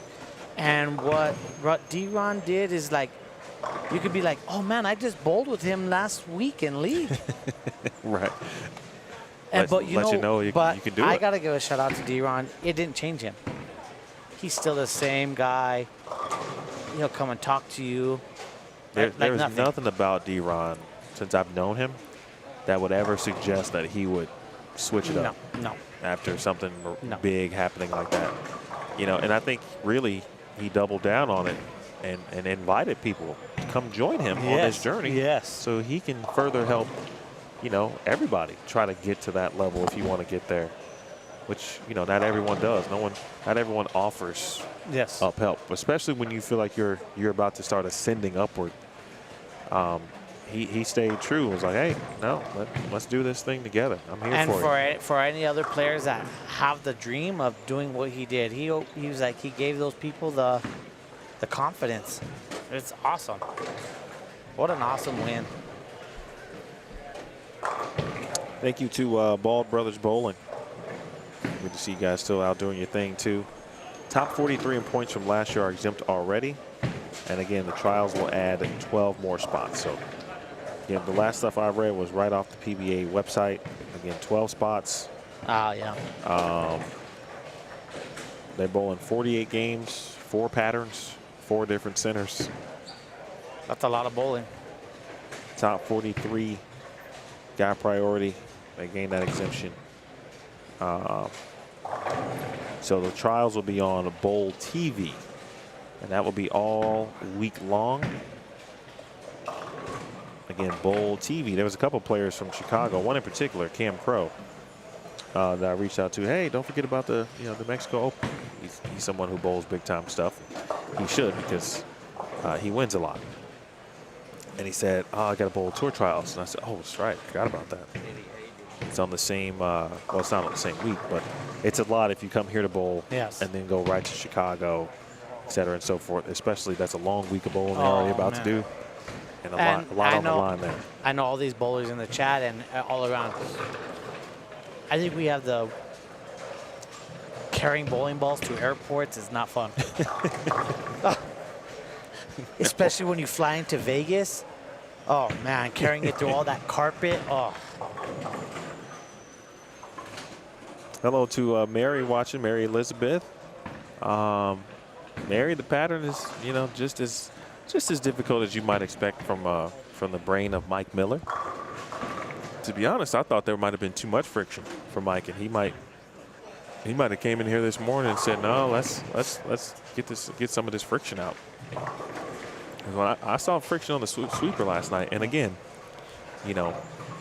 while the players do get a chance to bowl in the pattern if you bowl a sweeper, the tournament directors also are watching. Yes, they right, are. He was right there behind everybody. How the looking lanes are playing and see if he got it to where he wanted it, so he could make those final adjustments if necessary. I watched David last night here. He was just on, of course, on the left side of your screen, folks, and very smooth. Yes. Very smooth. Everything's kind of compact. I like his game, his style of the two-handed play on the left side.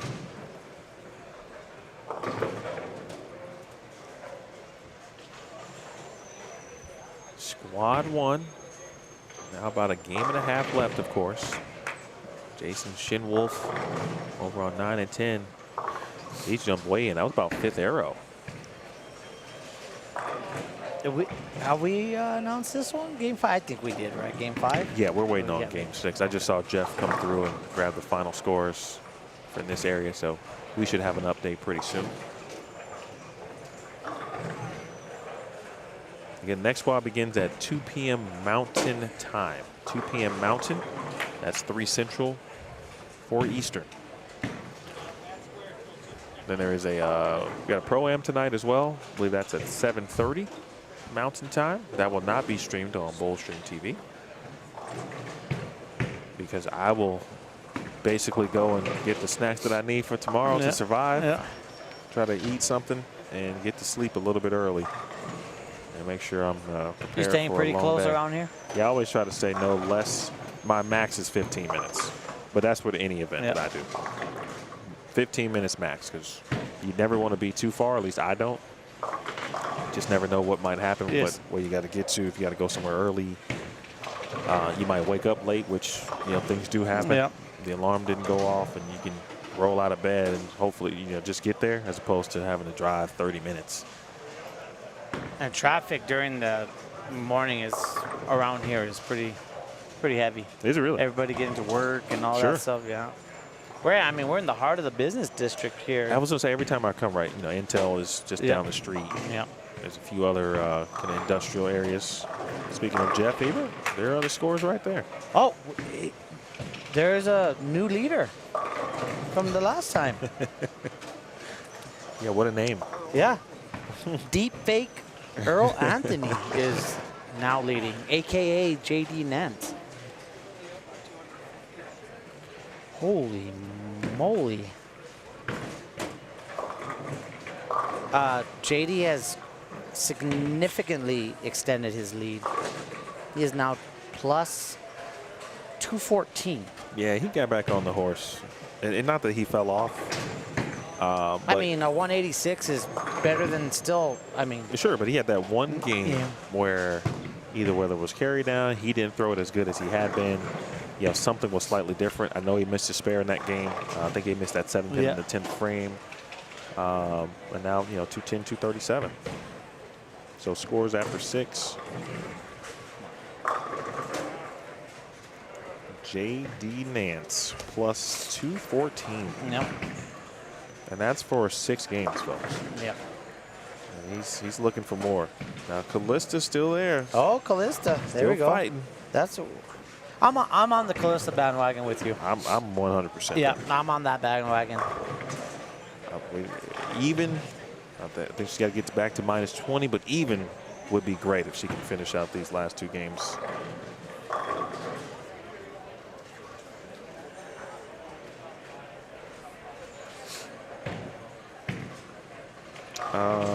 Martin Bedford,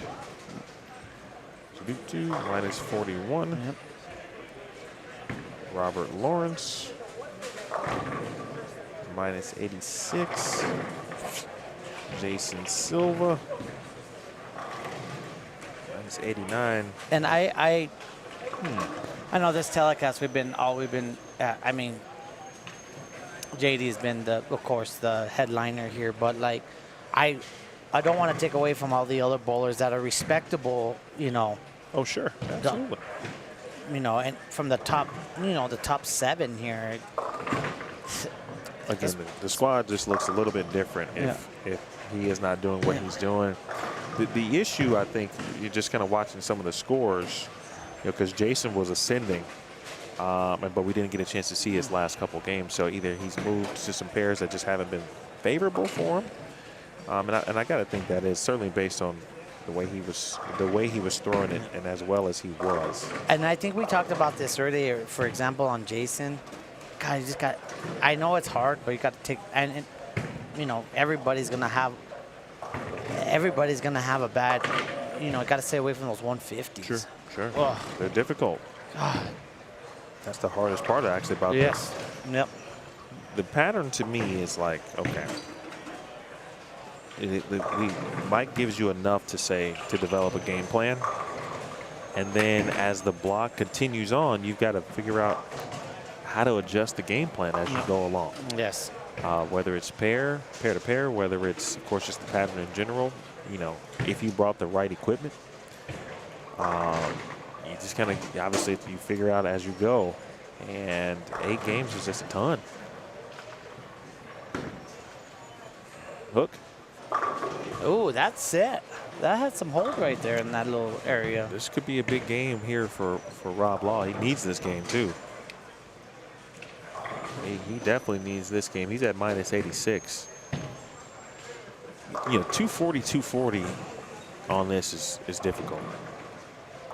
Back-to-back 200s is difficult. You're right. Yeah, which makes back-to-back 240 seeming impossible, but it is possible, and not just because JD is letting us know that, but the ball reaction, there is some shape available. All right, David McKay. From your experience, you've seen more bowling than most people. You know, when they kind of like make the patterns different on each side of the field, do you think that makes a huge difference? Like same pattern but asymmetrical, like it's the ratios are different, Yes, or for making it kind of even, quote unquote, on for both sides. well, if they're even, I mean, if the pattern is symmetrical, then you can at least say that, you know, no one had a advantage of some kind. Some patterns are made asymmetrical just to compensate for the amount of traffic on the right side. Yeah. Right. So, you know, it all depends on what the tournament director is trying to accomplish. But most people want a fair and equitable pattern. Symmetrical. Something that will allow everyone to say, hey, no one had an advantage over someone else. Now, again, some people are just better. That's something that's never going to change. No. Some people are just better. And there's no way to get around that. And I think if you gave JD the gutter on anything, if it was 60 feet, I mean, you can. And he still had a sliver of hook on the gutter. Give him a mop. He's still striking. A mop bucket and put oil out there, and if the one board still was in play, somebody would figure it out. Yeah, I mean, there's always one. There's always one. And as they say, the cream always rises to the crop, or to the top, like Macho Man. Yes. The cream rises to the top. Yeah. Ooh. Ooh, yeah. It's my favorite Macho Man line of all time. Brant Hagerton. He was chatting it up with you guys this morning about what to expect and how the sweeper went yesterday. Yeah. He started off strong, and still top 10, respectable. Couple 200s in there, then there we go. Look, for example, look at Brent. It's a good example here. You know, the 2 140s and the 130. It's gotta make them into 170s if you can. That's not that, again. At this tournament, any tournament really, especially when the pattern is difficult. But this one is like notorious for that, right? Yes. The pattern giveth and the pattern taketh away. Oh. Last year, I was so close to making the cut, and you were. I got on the worst pair. It was like, and I shot one of these 140 games, and it was over. So easy to do. God, it's so easy to do. Rob Law, gotta have it. Give it, kind of a little soft. Sure, Lacey. Joey McPhee is currently in 17th place. He is minus 242 at the moment. And I'm just looking down yonward, and I see a string, and truth be told, who has the string? Do you know who? Yeah. Deep fake Earl Anthony. Yes, the last two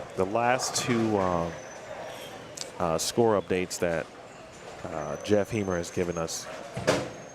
How many times do you think his name is going to be mentioned, these squads?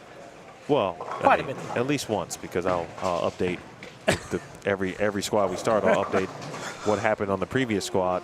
So at least once. You know, again, the good news for everyone else, right? It's they're not necessarily chasing JD No, Nance. no, they're not. They're just chasing a spot in the top 32. You know, so whether he ends up leading, you know, after qualifying or not. Is there there's no squad leader bonus, right? I don't think so. I don't remember, unless you're bowling again. The first two squads on Friday. Oh, okay, first two squads. First okay. two squads on Friday today. So it looks like have added bonus money. So then I guess JD's bowling on house money. to a degree. I don't know how much. Yeah, but he's bowling but basically on house money it's now. a decent amount, though. And I think that covers the top 5 in each squad today. Well, thanks again to Principal. Thank you to Principal. Yep. So man, how free swinging can you be now? I mean, just bowling on house money and frees up that. Shout out to JD though, man. I mean, second twice in a row, and then. Oh, jeez. Okay. Oh. Okay. Ooh. So don't do that to Rob Law. And McKay got out of trouble too. Oh, that's gonna get him. He struggled a little bit today. It's going to be his first game with 200. But Rob Law still got life. Again, and putting up a score that, you know, might hang around and end up being in the number. We got John Strong looking pretty good over there. Where's is he respectively 148? I mean, 230 here and 230 next game. The problem when you want to, Rob, the problem is when you want to start, like you can't look ahead, obviously. Yeah. But the scoring pace as a whole isn't high enough to say you can just go out and get 230, 230. Like it's there, but again, as it giveth, it taketh away. And the moment you feel like you can go 240, 240 is the moment you go 240, 140. Here's a question, since we're kind of talking about that. When you were bowling a lot or collegiately or big time tournament, were you that player who was like, no, I don't want to look at I don't care what's going on the scoreboard? Or are you that player that you go up there every second to check? No, definitely not every second. Well, but I wasn't going to go seek out the scores. Nice job by Richard Abrantes on the right side of their bottom corner. He just made the 4-9. Oh, nice. That's a great spare. Yep. Yeah, I wasn't going to go every game to look at it. But, you know, if there was a board or somebody came around showing the scores, I'd look at it. And but I wasn't someone who would try to dodge the scores. Okay. But there are players who don't want to see the scores. Yes. In fact, you'd be surprised, like some of the players, what they do to go at lengths to not see the scores. Oh, wow. Like I was talking to Missy Park last week, a couple days ago, in fact, and she bowled. She had a unique situation where she was filling in as an alternate, but she was making a lot of headway, and ended up making a show after having basically a tough start because she came in as an alternate. Oh, wow. But I asked her after the block, I was going to tell her, hey, you know, you're in, I didn't know what place, but she finished at, you know, whatever it was, plus whatever at the moment. And she said, no. Don't tell me. Do not tell me. Don't tell me. Don't tell me. So there's a ton of players on the women's tour. I cannot speak for the PBA. Just because I have that. How about that, Matthew Labonte? Oh, I'm sorry, that's LaPointe. I beg your pardon. Yep, LaPointe. Matthew Labonte, I believe, is a race car driver. Or no, Matt Labonte actually used to bowl at McKendree University. He's from Lockport, Illinois. But yeah, there's a ton of players who don't like to watch. There's just several players who don't care. I'm either way. I'm complete out. I'm a numbers person. I love to know. I love pressure, I guess. I like to know. Okay. I like to know. It motivates me more, and that's why I couldn't bowl this squad or the next squad. Or I just too long to. Oh no! At least by squad 3, I know a general idea of what it's going to be. But I've never bowled the last squad of this. I've always bowled the afternoon squad. This is going to be my first time bowling the morning squad. What made you, kind of decide to switch it up, if you will? Steve. Okay. I go, Steve, what squad should I bowl? He goes, bowl the morning. I was like, okay. And I'm a morning person. I love the morning. Love the morning. I can't. Now that I can't vouch for. I can't. I cannot say the same. I've learned to enjoy it a little bit more after having children. Oh, yeah. That's going to. And I've realized if I don't get up and get something done in the morning, I may not get a chance to do it. Because they're going to need me. They're going to need They that. need cereal. They're going to need to. It's their life. Yeah. You just live in at it. 8 o'clock. You just live in that. That's Yeah. right. Let's see Richard's 4-9 one more time here, Oh, folks. yeah. It's going to be at the bottom. I'll try to get in the middle there. There we go.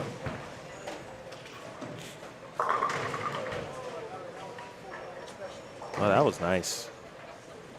Nice job, Richard. Looks like JD's another 200. I'm assuming. That's cool stuff.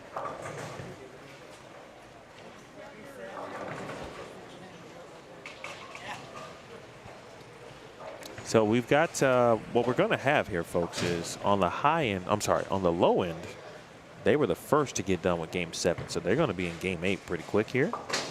And then same thing with 9 and 10. They're finishing the up. pacing's a little off. Huh? Now 11 and 12 is only in Game 6. I'm sorry, Frame 6. I beg your pardon. Game 7, but Frame 6. So half the house is still into Game 7, and then another portion of it is now about to start Game 8. Question is, well, there'll be a couple players who won't be ready when they get down here. It's because they got to make that jump. Jacob Gill actually looking at I just got word JD shot 201. 201 plus 215 for JD after 7. After 7.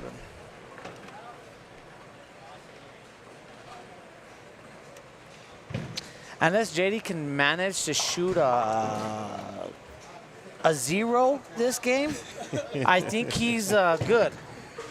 Well, the other thing about JD, too, and what he's been able to do, but this would be true for anybody who bowled good.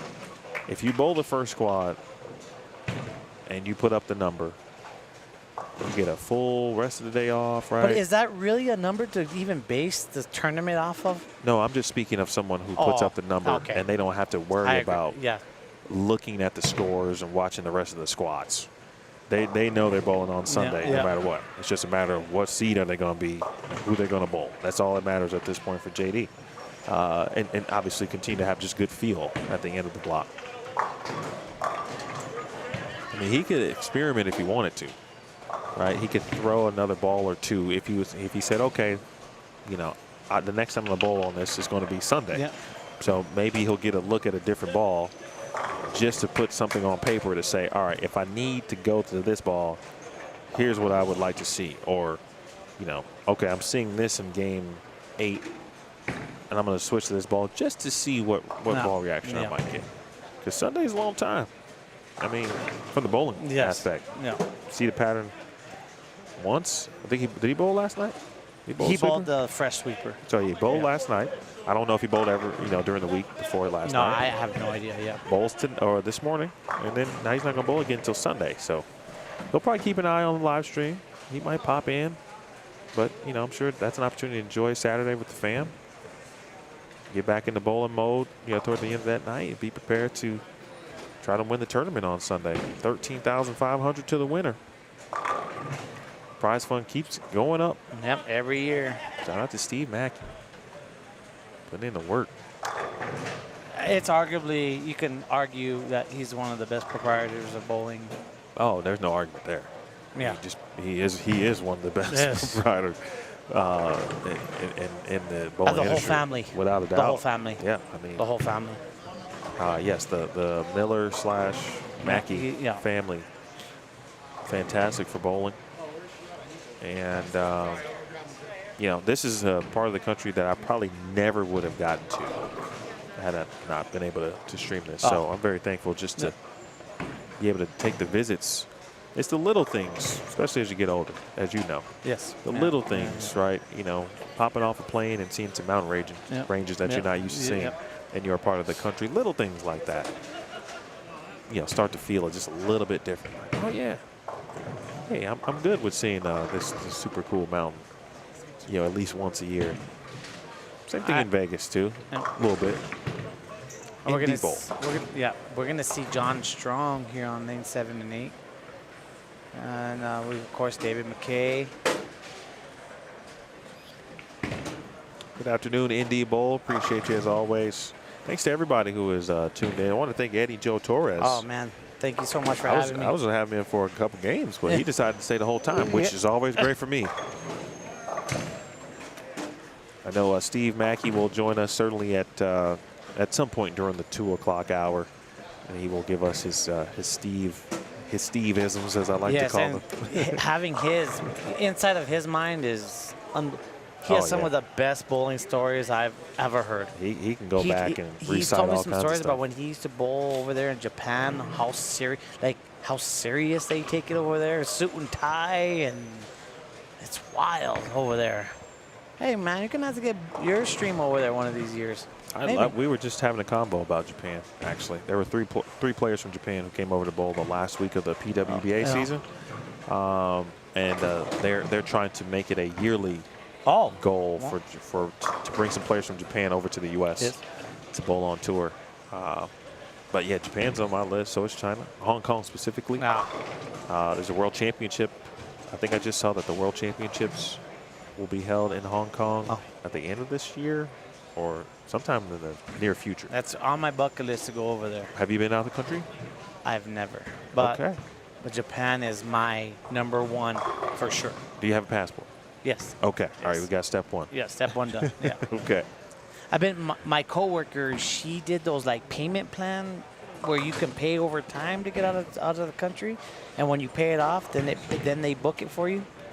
Like you put like a payment on it, like $50 a month, and when you pay it off, it's all your itinerary, your travel, your food. It's all ready. Oh, sure. Yeah. You could have. Well, if it's similar, but you know, if you get you a good travel agent. Like, you know, my wife is going on we're taking a birthday trip to Cabo. Oh, wow. Cool. In January. Went to Jamaica last year, but for someone else's birthday. We were blessed enough to be able to be invited. Well, here's my advice for you. As a new 40-year-old. Yeah. Just go ahead and take the trip. Yeah, I'm going to. Regardless. Just take the trip. You know, whether it's obviously, you know, right off the bat to Japan, wherever it is, but, you know, even if it's to Cabo, wherever, just go. Go to Canada, you know. You look up and you're 40, right? We're both in that boat. Yep. So it's one of those things. It's like, well, I'm going to tell you right now. Shoot. I must have some special genes. Shout out to my parents or, you know, but definitely don't look 40. Yeah, me neither. And you don't either. And I don't feel 40. That's even better. I don't. I mean, I don't. So I can't say the same for my niece, but that's different. Nice shot by Eric. Ooh, that was good. You know, he bowled really well, I thought, during some stretches last year. Yes, he did. I don't remember what squad he bowled, but I remember him kind of being in the mix for a little bit. Well, Rob Law, he did. Of course, he missed that single pin. I think that put him in the 180s. So he would need just a monstrous game just to get him even in the -30, -40 range. And we talked about there's that point. 20 pin.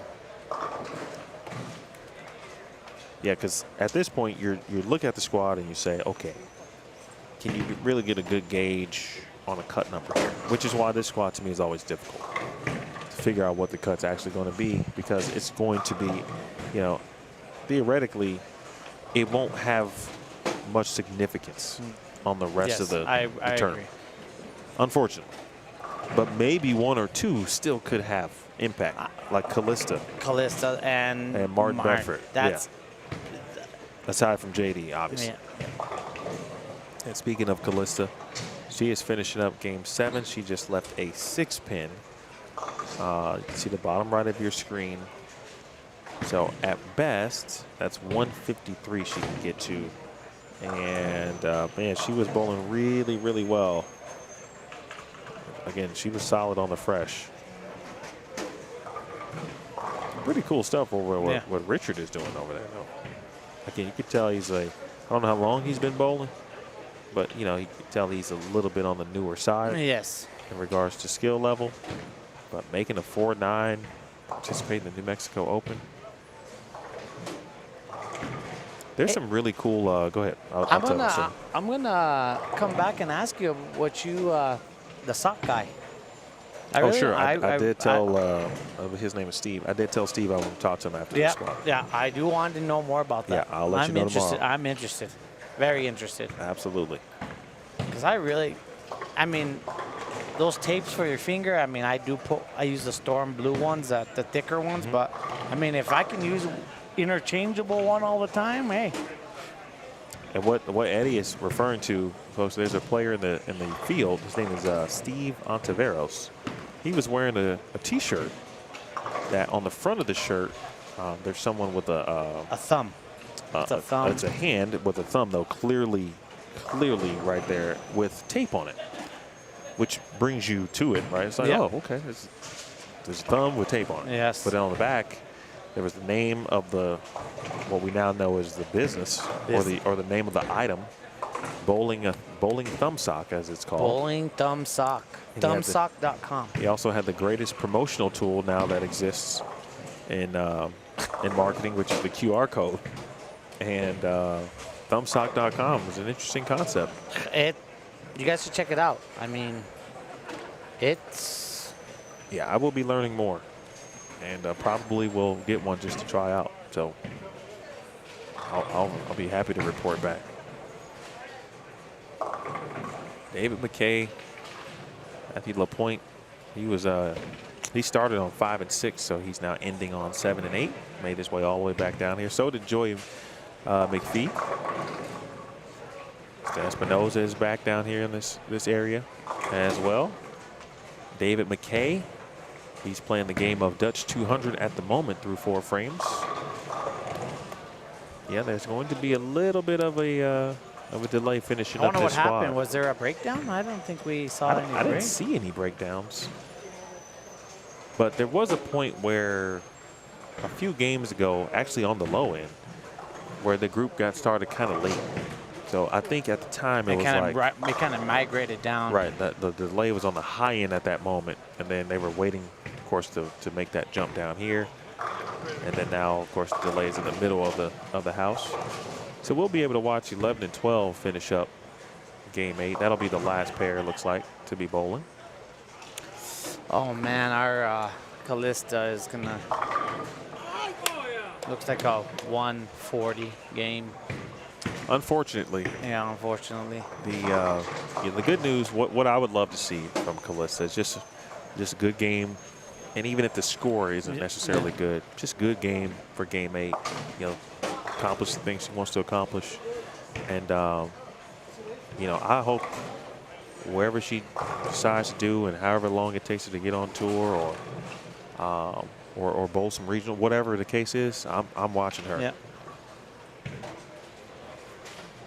Emil Williams Jr. here with you, along with Eddie Joe Torres, Steve Mackey, Mike Miller, Dana Miller-Mackey, of course, the proprietors here. Great shot from McKay. The proprietors here at Tenpins More at Rio Rancho. Squad 1 of the 20th annual New Mexico Open, almost complete. We are now officially into game 8 across the board here. The story today for this squad has been J.D. Nance. He got us started early. He went 258, 289, which included the front 10 in game 2. Then 234, great start. 186 in game 4. Then 210, 237, 201. He has been the story, and of course it goes without saying he's going to be bowling on Sunday when we get in here for the top 32. There is added money for the Friday squads. Again, if you're in the top 5, I believe, thanks to Principal Financial, so thank them for all they do here. Principal, again, financial group with the added money on the Friday squads, I beg your pardon. So if you can bowl on a Friday and get a chance to make a little extra money, even if you happen to miss the actual cut. Nice washout by John. If you missed the actual cut, I mean, you kind of made a good point earlier. You know, talking about JD bowling on house money. Yeah, theoretically, but if if someone else here, right, someone's not going to make the cut, but they will cash. Cash. Hey, that's very helpful. Oh, wow, Matthew. No. That is the second 8-pin I've seen. Not from Matthew, but that's the second one today.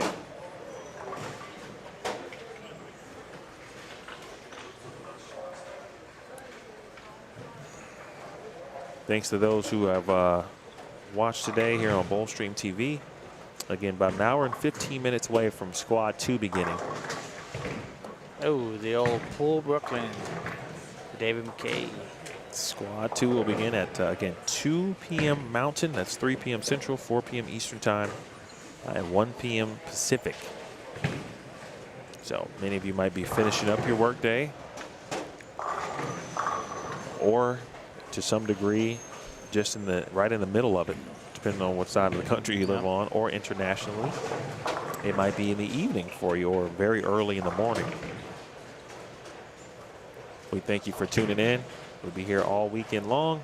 I want to thank again Eddie for hanging out. Yeah, for this I really squad. appreciate it. Have a good time. I mean, I'm a chatterbox, so we kept the chat. We kept the chat really live today. Chatterboxes are good in this business. Yeah, that's correct. Sometimes for the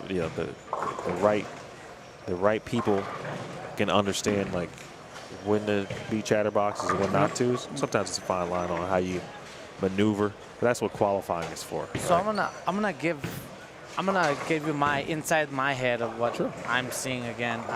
Yeah, let's do it now that we're in game 8. By all means, I mean, I'm not the best of the bowler, but I'm not. You know, sometimes I can put up some numbers, right? And you know, I'm not the best at reading names. You know, I don't bowl on tour or anything like that, and bowl hard tournaments every now and then. But what I'm seeing, it's still the left move is still, I don't see it there. I just don't see it. I don't know. Maybe I'm not talking in a general term. I mean, I'm fitting it to my game, but I just don't see it. Well, I would say what my eyes are seeing. I would say that Martin Bedford is the only player, that made it look like. Gave us at least an idea. Well, and Jason a little bit. Oh, you're right, and Jason, absolutely. Specifically, I think that was what, game 4? Yep. Jason was down here. Those two players have given us an inkling that it's possible, but I don't think you can start there. No. I don't think it's a good idea to start in. I'm still surprised that Jim Pratt started in with your thing. Yeah, obviously he had a plan. So I'm gonna have to ask him about that a little bit later. But it's developed to something though. But again, you know, this is when the squad helps. Yep. Right, if the majority of the squad is going to play in a certain area, right? If everyone starts playing out and then the gradual move is left because everyone started to play out, it makes it much easier to make that move and be confident in it. When you got to make the move kind of by yourself, and maybe you haven't had a lot of help from the rest of the squad, trying to break down, low carry down, or really hold when you get into the middle of the lane. God bless you. God bless you. I got to commend Eddie Torres, folks. Okay, because he's a fast learner, very quick on his feet. Well, you know what I do for a living, right? I don't actually. I run IT man. I run an IT department. So, oh, how about that? So I mean, this is like okay. Seeing all the wires and it's all good. Okay, he got it. Because earlier, you know, I turned myself down. I had to go do something, and then I came back. He had turned himself down, and he had to leave. And I'm like, well, he learned quickly. Like, yes. That's what you do. Yep. Turn yourself down. You got to cough. Whatever you got to do, you turn yourself down first. But yeah, I think ultimately, Eddie. Well, I mean, we'll be watching you in the morning. Yeah, I hope. I mean, we've talked a whole bunch about the lanes and everything. I hope I don't. Hey man, just stick to what you. Yeah, I just want to go and throw good shots, and that's first and foremost. I'm fortunate to be here and try to do something that I love. And if I don't bowl good, it's on to the next. I'm bowling in the military next week. I'm leaving to Vegas on Friday. Oh, wow. They have how many military events are there? So they have the non-member member, and then Gotcha. they have the member only in January. And for some reason, me and this non-member have getting along very well. Okay. The bracket play has been very good for me Well, the hey, last 3 years. do what you Let me gotta just do. tell you. Take advantage. It's been very good. Bowls, keep bowling well. Let me just say it's paid for my trip plus Oh, the hey, last 3 years. That'll work. Let's talk about David McKay.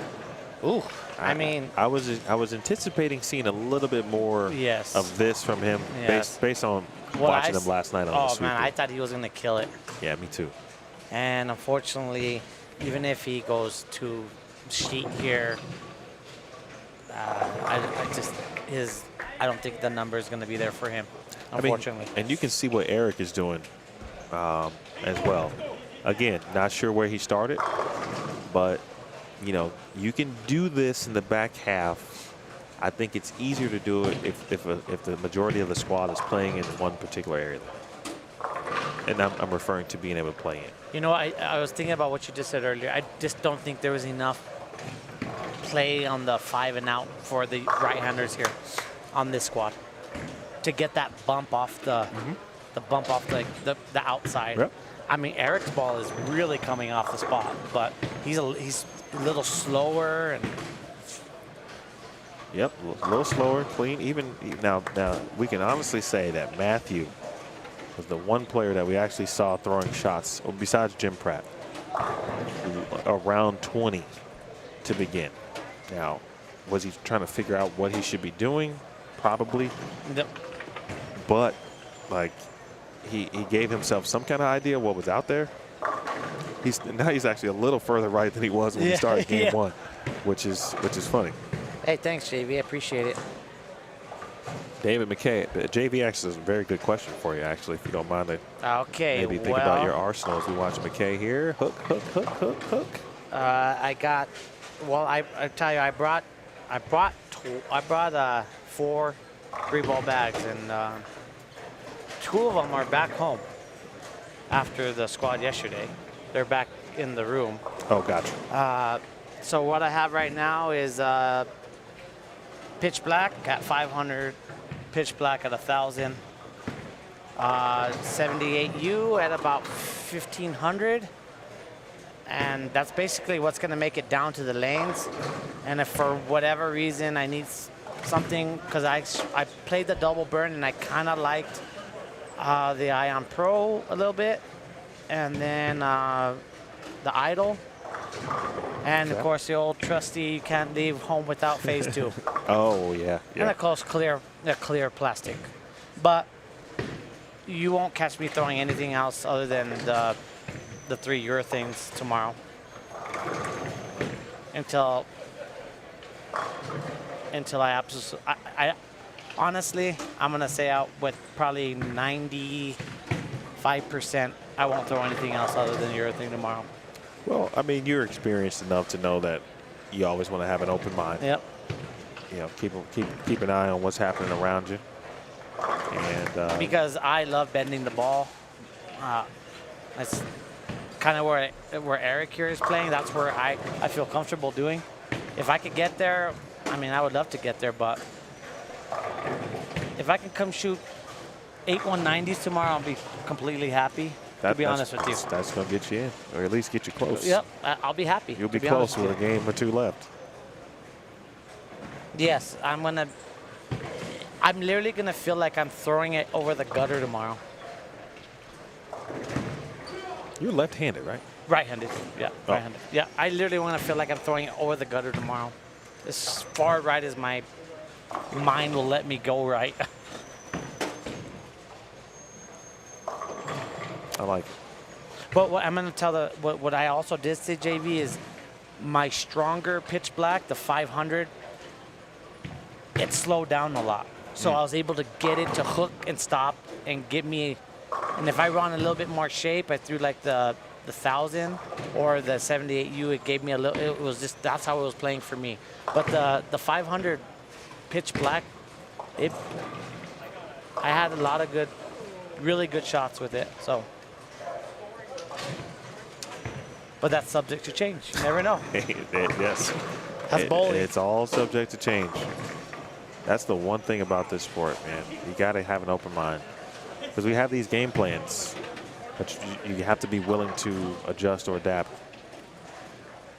Somebody's got the front 5 down on 13 and 14. Not sure who that player is. Oh, wow. Keep an eye on it just in case. Oh, I think it's It's Jason. yeah. Yeah. Oh, we don't have our 7-game update yet, but No, we don't, but it is Jason. And Jason Silva with the he's front in 5. with that absolute power still. Super lane shine, looks like. Well, you never know. I mean, if he bowled something that allowed him to just take Well- a few pins off of Oh no, that's a tension star. He's talking off of his a tension star. No. off his total, then a big game here could. Hey, and potentially- he's up there for the casher cut. Oh, for sure today. Oh, blower 7. 7-pin for Yeah. Silva. Nice game by David McKay. 235. Again, nice way to end a squad. Same thing we want to see John Strong end a squad. Very good. He started really well today. Liked his ball reaction. Thought he was going to be on his way. The old tight Yep, line. I mean, that's correct. There is a little bit of room. You can just watch what John just did right there. Again, this is game 8. But at a certain point, you can start to move away if you start it straight. I mean, I'm sorry, if you started out, beg your pardon. You can start to move a little left. Whether it's 4th arrow left still is to be determined. Unless you got a little bit of hand like Eric. He's got a hand and slower ball Yeah. speed. 33? 233. Well, my little birdie came in and 233 for the old island man. Who? Oh, JD. Yeah. 233. 233. So he finished at 248. Plus 248. Yeah. 248 is JD Nance's number. That is just unbelievable. That's a ton. Oh, that's just, there's no other words to say but insane. That's a must be nice. And I'm not taking away from any of the bowlers in this squad. There's so many good bowlers in this squad. And there's not one person plus. That just goes to show you, chat, how hard it is. JD, phenomenal bowling. Hats off to him. Like, there's no other way to put it.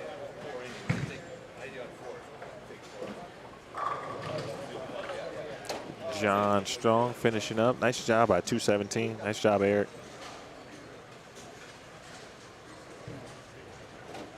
That was about 13. Yep, to see you pull it there, it's still that. The ball just wants to go left immediately. Yeah, you just can't miss left when you get in. Or right if you're left-handed. Plus 248 for 8 games.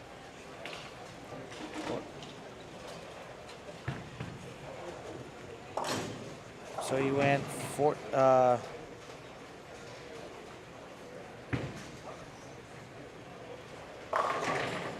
see, 1414 plus 201 plus.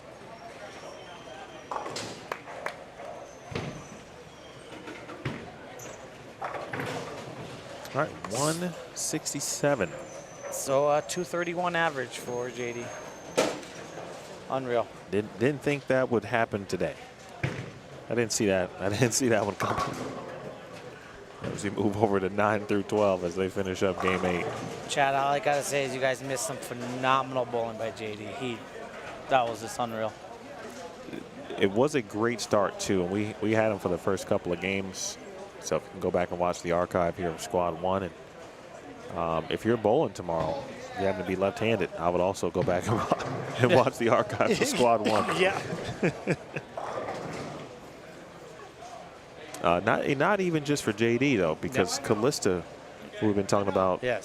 young left-handed young lady who I think just has a really bright future. She was bowling very good. You know, I was early on. I'm like, oh, who's that bowling down there? Oh, it's a young lefty who was crushing them early. Ooh, over there, Jason spared it, followed up with the strike. Yeah, his game 7 is basically It's going to determine whether he's going to have a chance potentially or not. Oh my God, Jim Tillery, the GOAT. Always looking like he's ready to play golf in the Jim Tillery apparel. we're missing. He's got the Argyle socks. We're missing our game 7. Yeah, we may not get it too. Yeah. You know, game 8's already done for Jeff. So, but I think no doubt if Jason can, even if he shoots 250, Yes.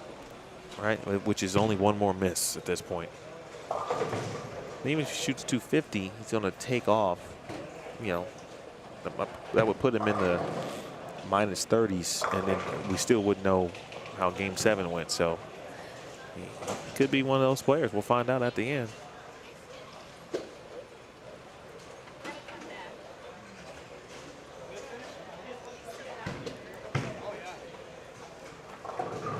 Ooh, Callista, 3-bagger, spare, double, spare strike. And again, just, you know, from her vantage point, just want to be able to finish strong. You know. Ah, boy. Unfortunately, Jason missed that. Yeah.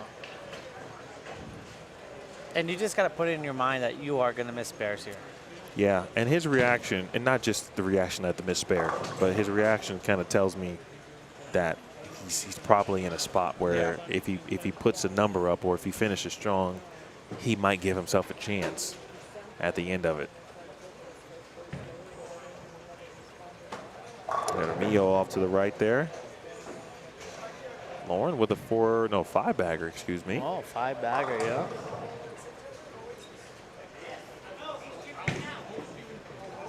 Just 3 pair remain. Someone over on 15 and 16. Looks like they're going to be in the 2 teens. That's a lot of strikes up there, actually. Ooh, Greek The church. 220s? Yes. Whoever that is? Yeah. That was looks like Joseph Chavez. Joseph Chavez finishing up on 15 and getting to the 220s. Again, about an hour, actually a little less than an hour now from starting up Squad 2, folks. So it'll be a pretty quick, fast transition into Squad 2. I talked about earlier, you know, Steve is very prompt. Yes. As is Jeff. So practice starts at, 2. Bowling will begin for score at 2:10. Yes. We started practice at 9 a.m. today. They started bowling at 9:10. And what is he known for in this tournament? About the top 32? He Yeah. has kicked somebody out, right? Yeah, top 32. You got to be here at or before. I forgot what time it is because bowling starts at 8. Yes, you got to be here at I a think. certain time or he'll replace you. And if you're not here by whatever 1 time minute. that is, you may not bowl. Yep. They don't mess around with that.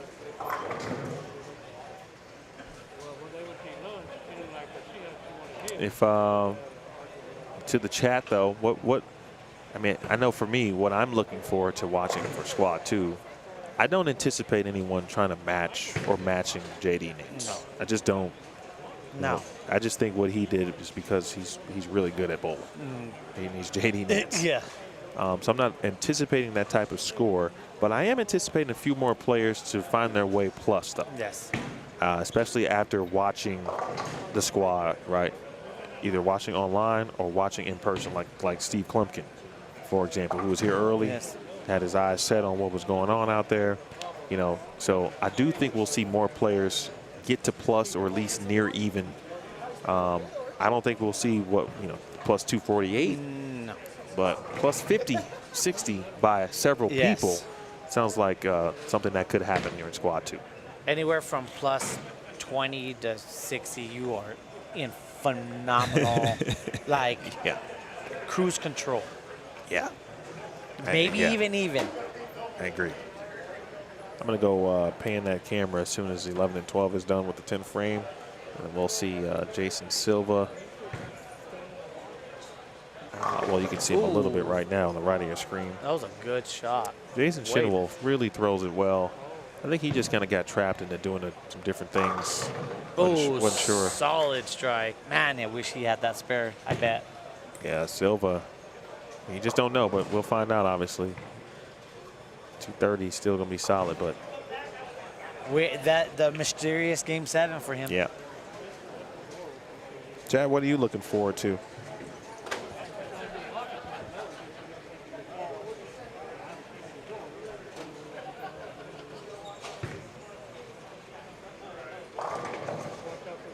Silva can get to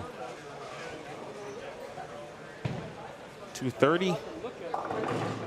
He's going to settle into the 220s. Depending on what his other game was, it can be minus 60, maybe even 50. We'll give him a 200. That puts him in the 60s. Well, the thing about it, too, is we know that later on in the block, I'm not saying his look didn't get better, but just from the scoring perspective, his look started to improve as we got to the middle portion of the block. And minus the pairs, well, we had to, unfortunately, got to 150, 140. If you take one of those away, he's even or plus, probably. And we talked about it the whole telecast. Got to keep the 150s out of play. Yep. We go move that camera. We can watch Callista's final frame.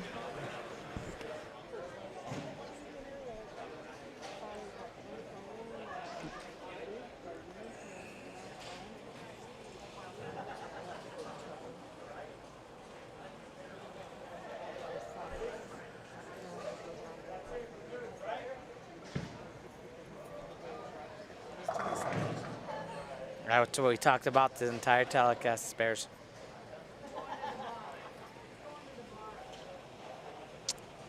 Right here, I was just talking to John right here, and what did we talk about this whole time? Spares. He said he missed too many spares. So, I mean, that just goes to show you. Yeah, his look was, again, solid on the fresh. Yeah. He really started strong. Yeah. Like, no pun intended on his last name. He did start strong. Yeah.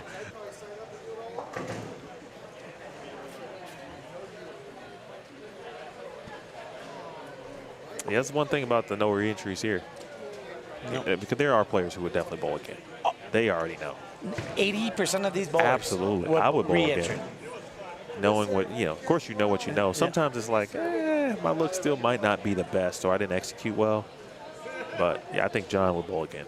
100%. There's the Consolation tournament that he has. Oh, that's right. Sunday. Yeah. Sunday morning, too. Yeah. That's right. For those who don't make the cut, there's a separate tournament down on the higher end of the building there. Forgot about that. Maybe 1,000 on top, something like that. Hey, always an opportunity to make some money. All right, folks, and with that is our final. That was our final shot. Final shot by Lauren Jaramillo. Of course, the story today, Squad 1, J.D. Nance, plus 248. Unbelievable. Wow. Yep, unbelievable. Having said that, I mean, there's really not much else to say. No, there's not. More than likely, unfortunately, with Callista, Martin had a chance. We just talked about Jason Silva. JD might be the only player from this squad. I'm going to say to advance to the top 32. Certainty there will be nobody else in this squad. But sometimes that is the way the cookie crumbles, especially when you on the first squad and you're the tester. Your squad is testing for everyone else, and then everyone else is going to then make decisions based on what they see and what they do. If you're left-handed, you got a very good blueprint. I think the same is true if you're right-handed. Obviously, differences are there's more righties, so when people decide to get out of urethane is going to be the question. Eddie Joe Torres is going to throw urethane when he bowls in the morning. Yes, I will. And how long will he stay in it? Yep. We will find out. I want to thank you again for joining me, my man, friend. this was awesome. I appreciate you, bud. No problem. Thank you. All right. Eddie is going to bowl tomorrow morning, folks. That's Squad 3. With that said, Squad 2 is on its way, and it also begins at 2 p.m. Mountain Time, 1 Pacific, 3 Central, 4 Eastern. and that will close out competition for the New Mexico Open today. So about 50 minutes from now, which is enough time for me to go get a little food, come back. Steve Mackey's going to be hanging out, I know, because Jim Tillery's bowling. Yeah. So he's going to be making some jokes. Squad 2 will be just as fun. So we And don't appreciate you forget to tuning hit in. that like button. Yes, please hit the like button, thumbs up.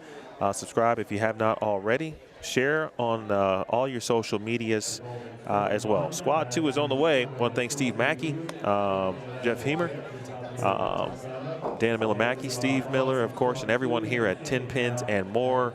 I want to thank all the players, of course, for giving us something certainly to watch and look forward to. And thank you for hanging out with me and us for a few hours here in the morning into the afternoon. I'll see you in just a little bit. This has been Squad 1 of the New Mexico Open. You watched it live and only on Bowl Stream TV. Squad 2 begins in just a little bit. We'll see you then.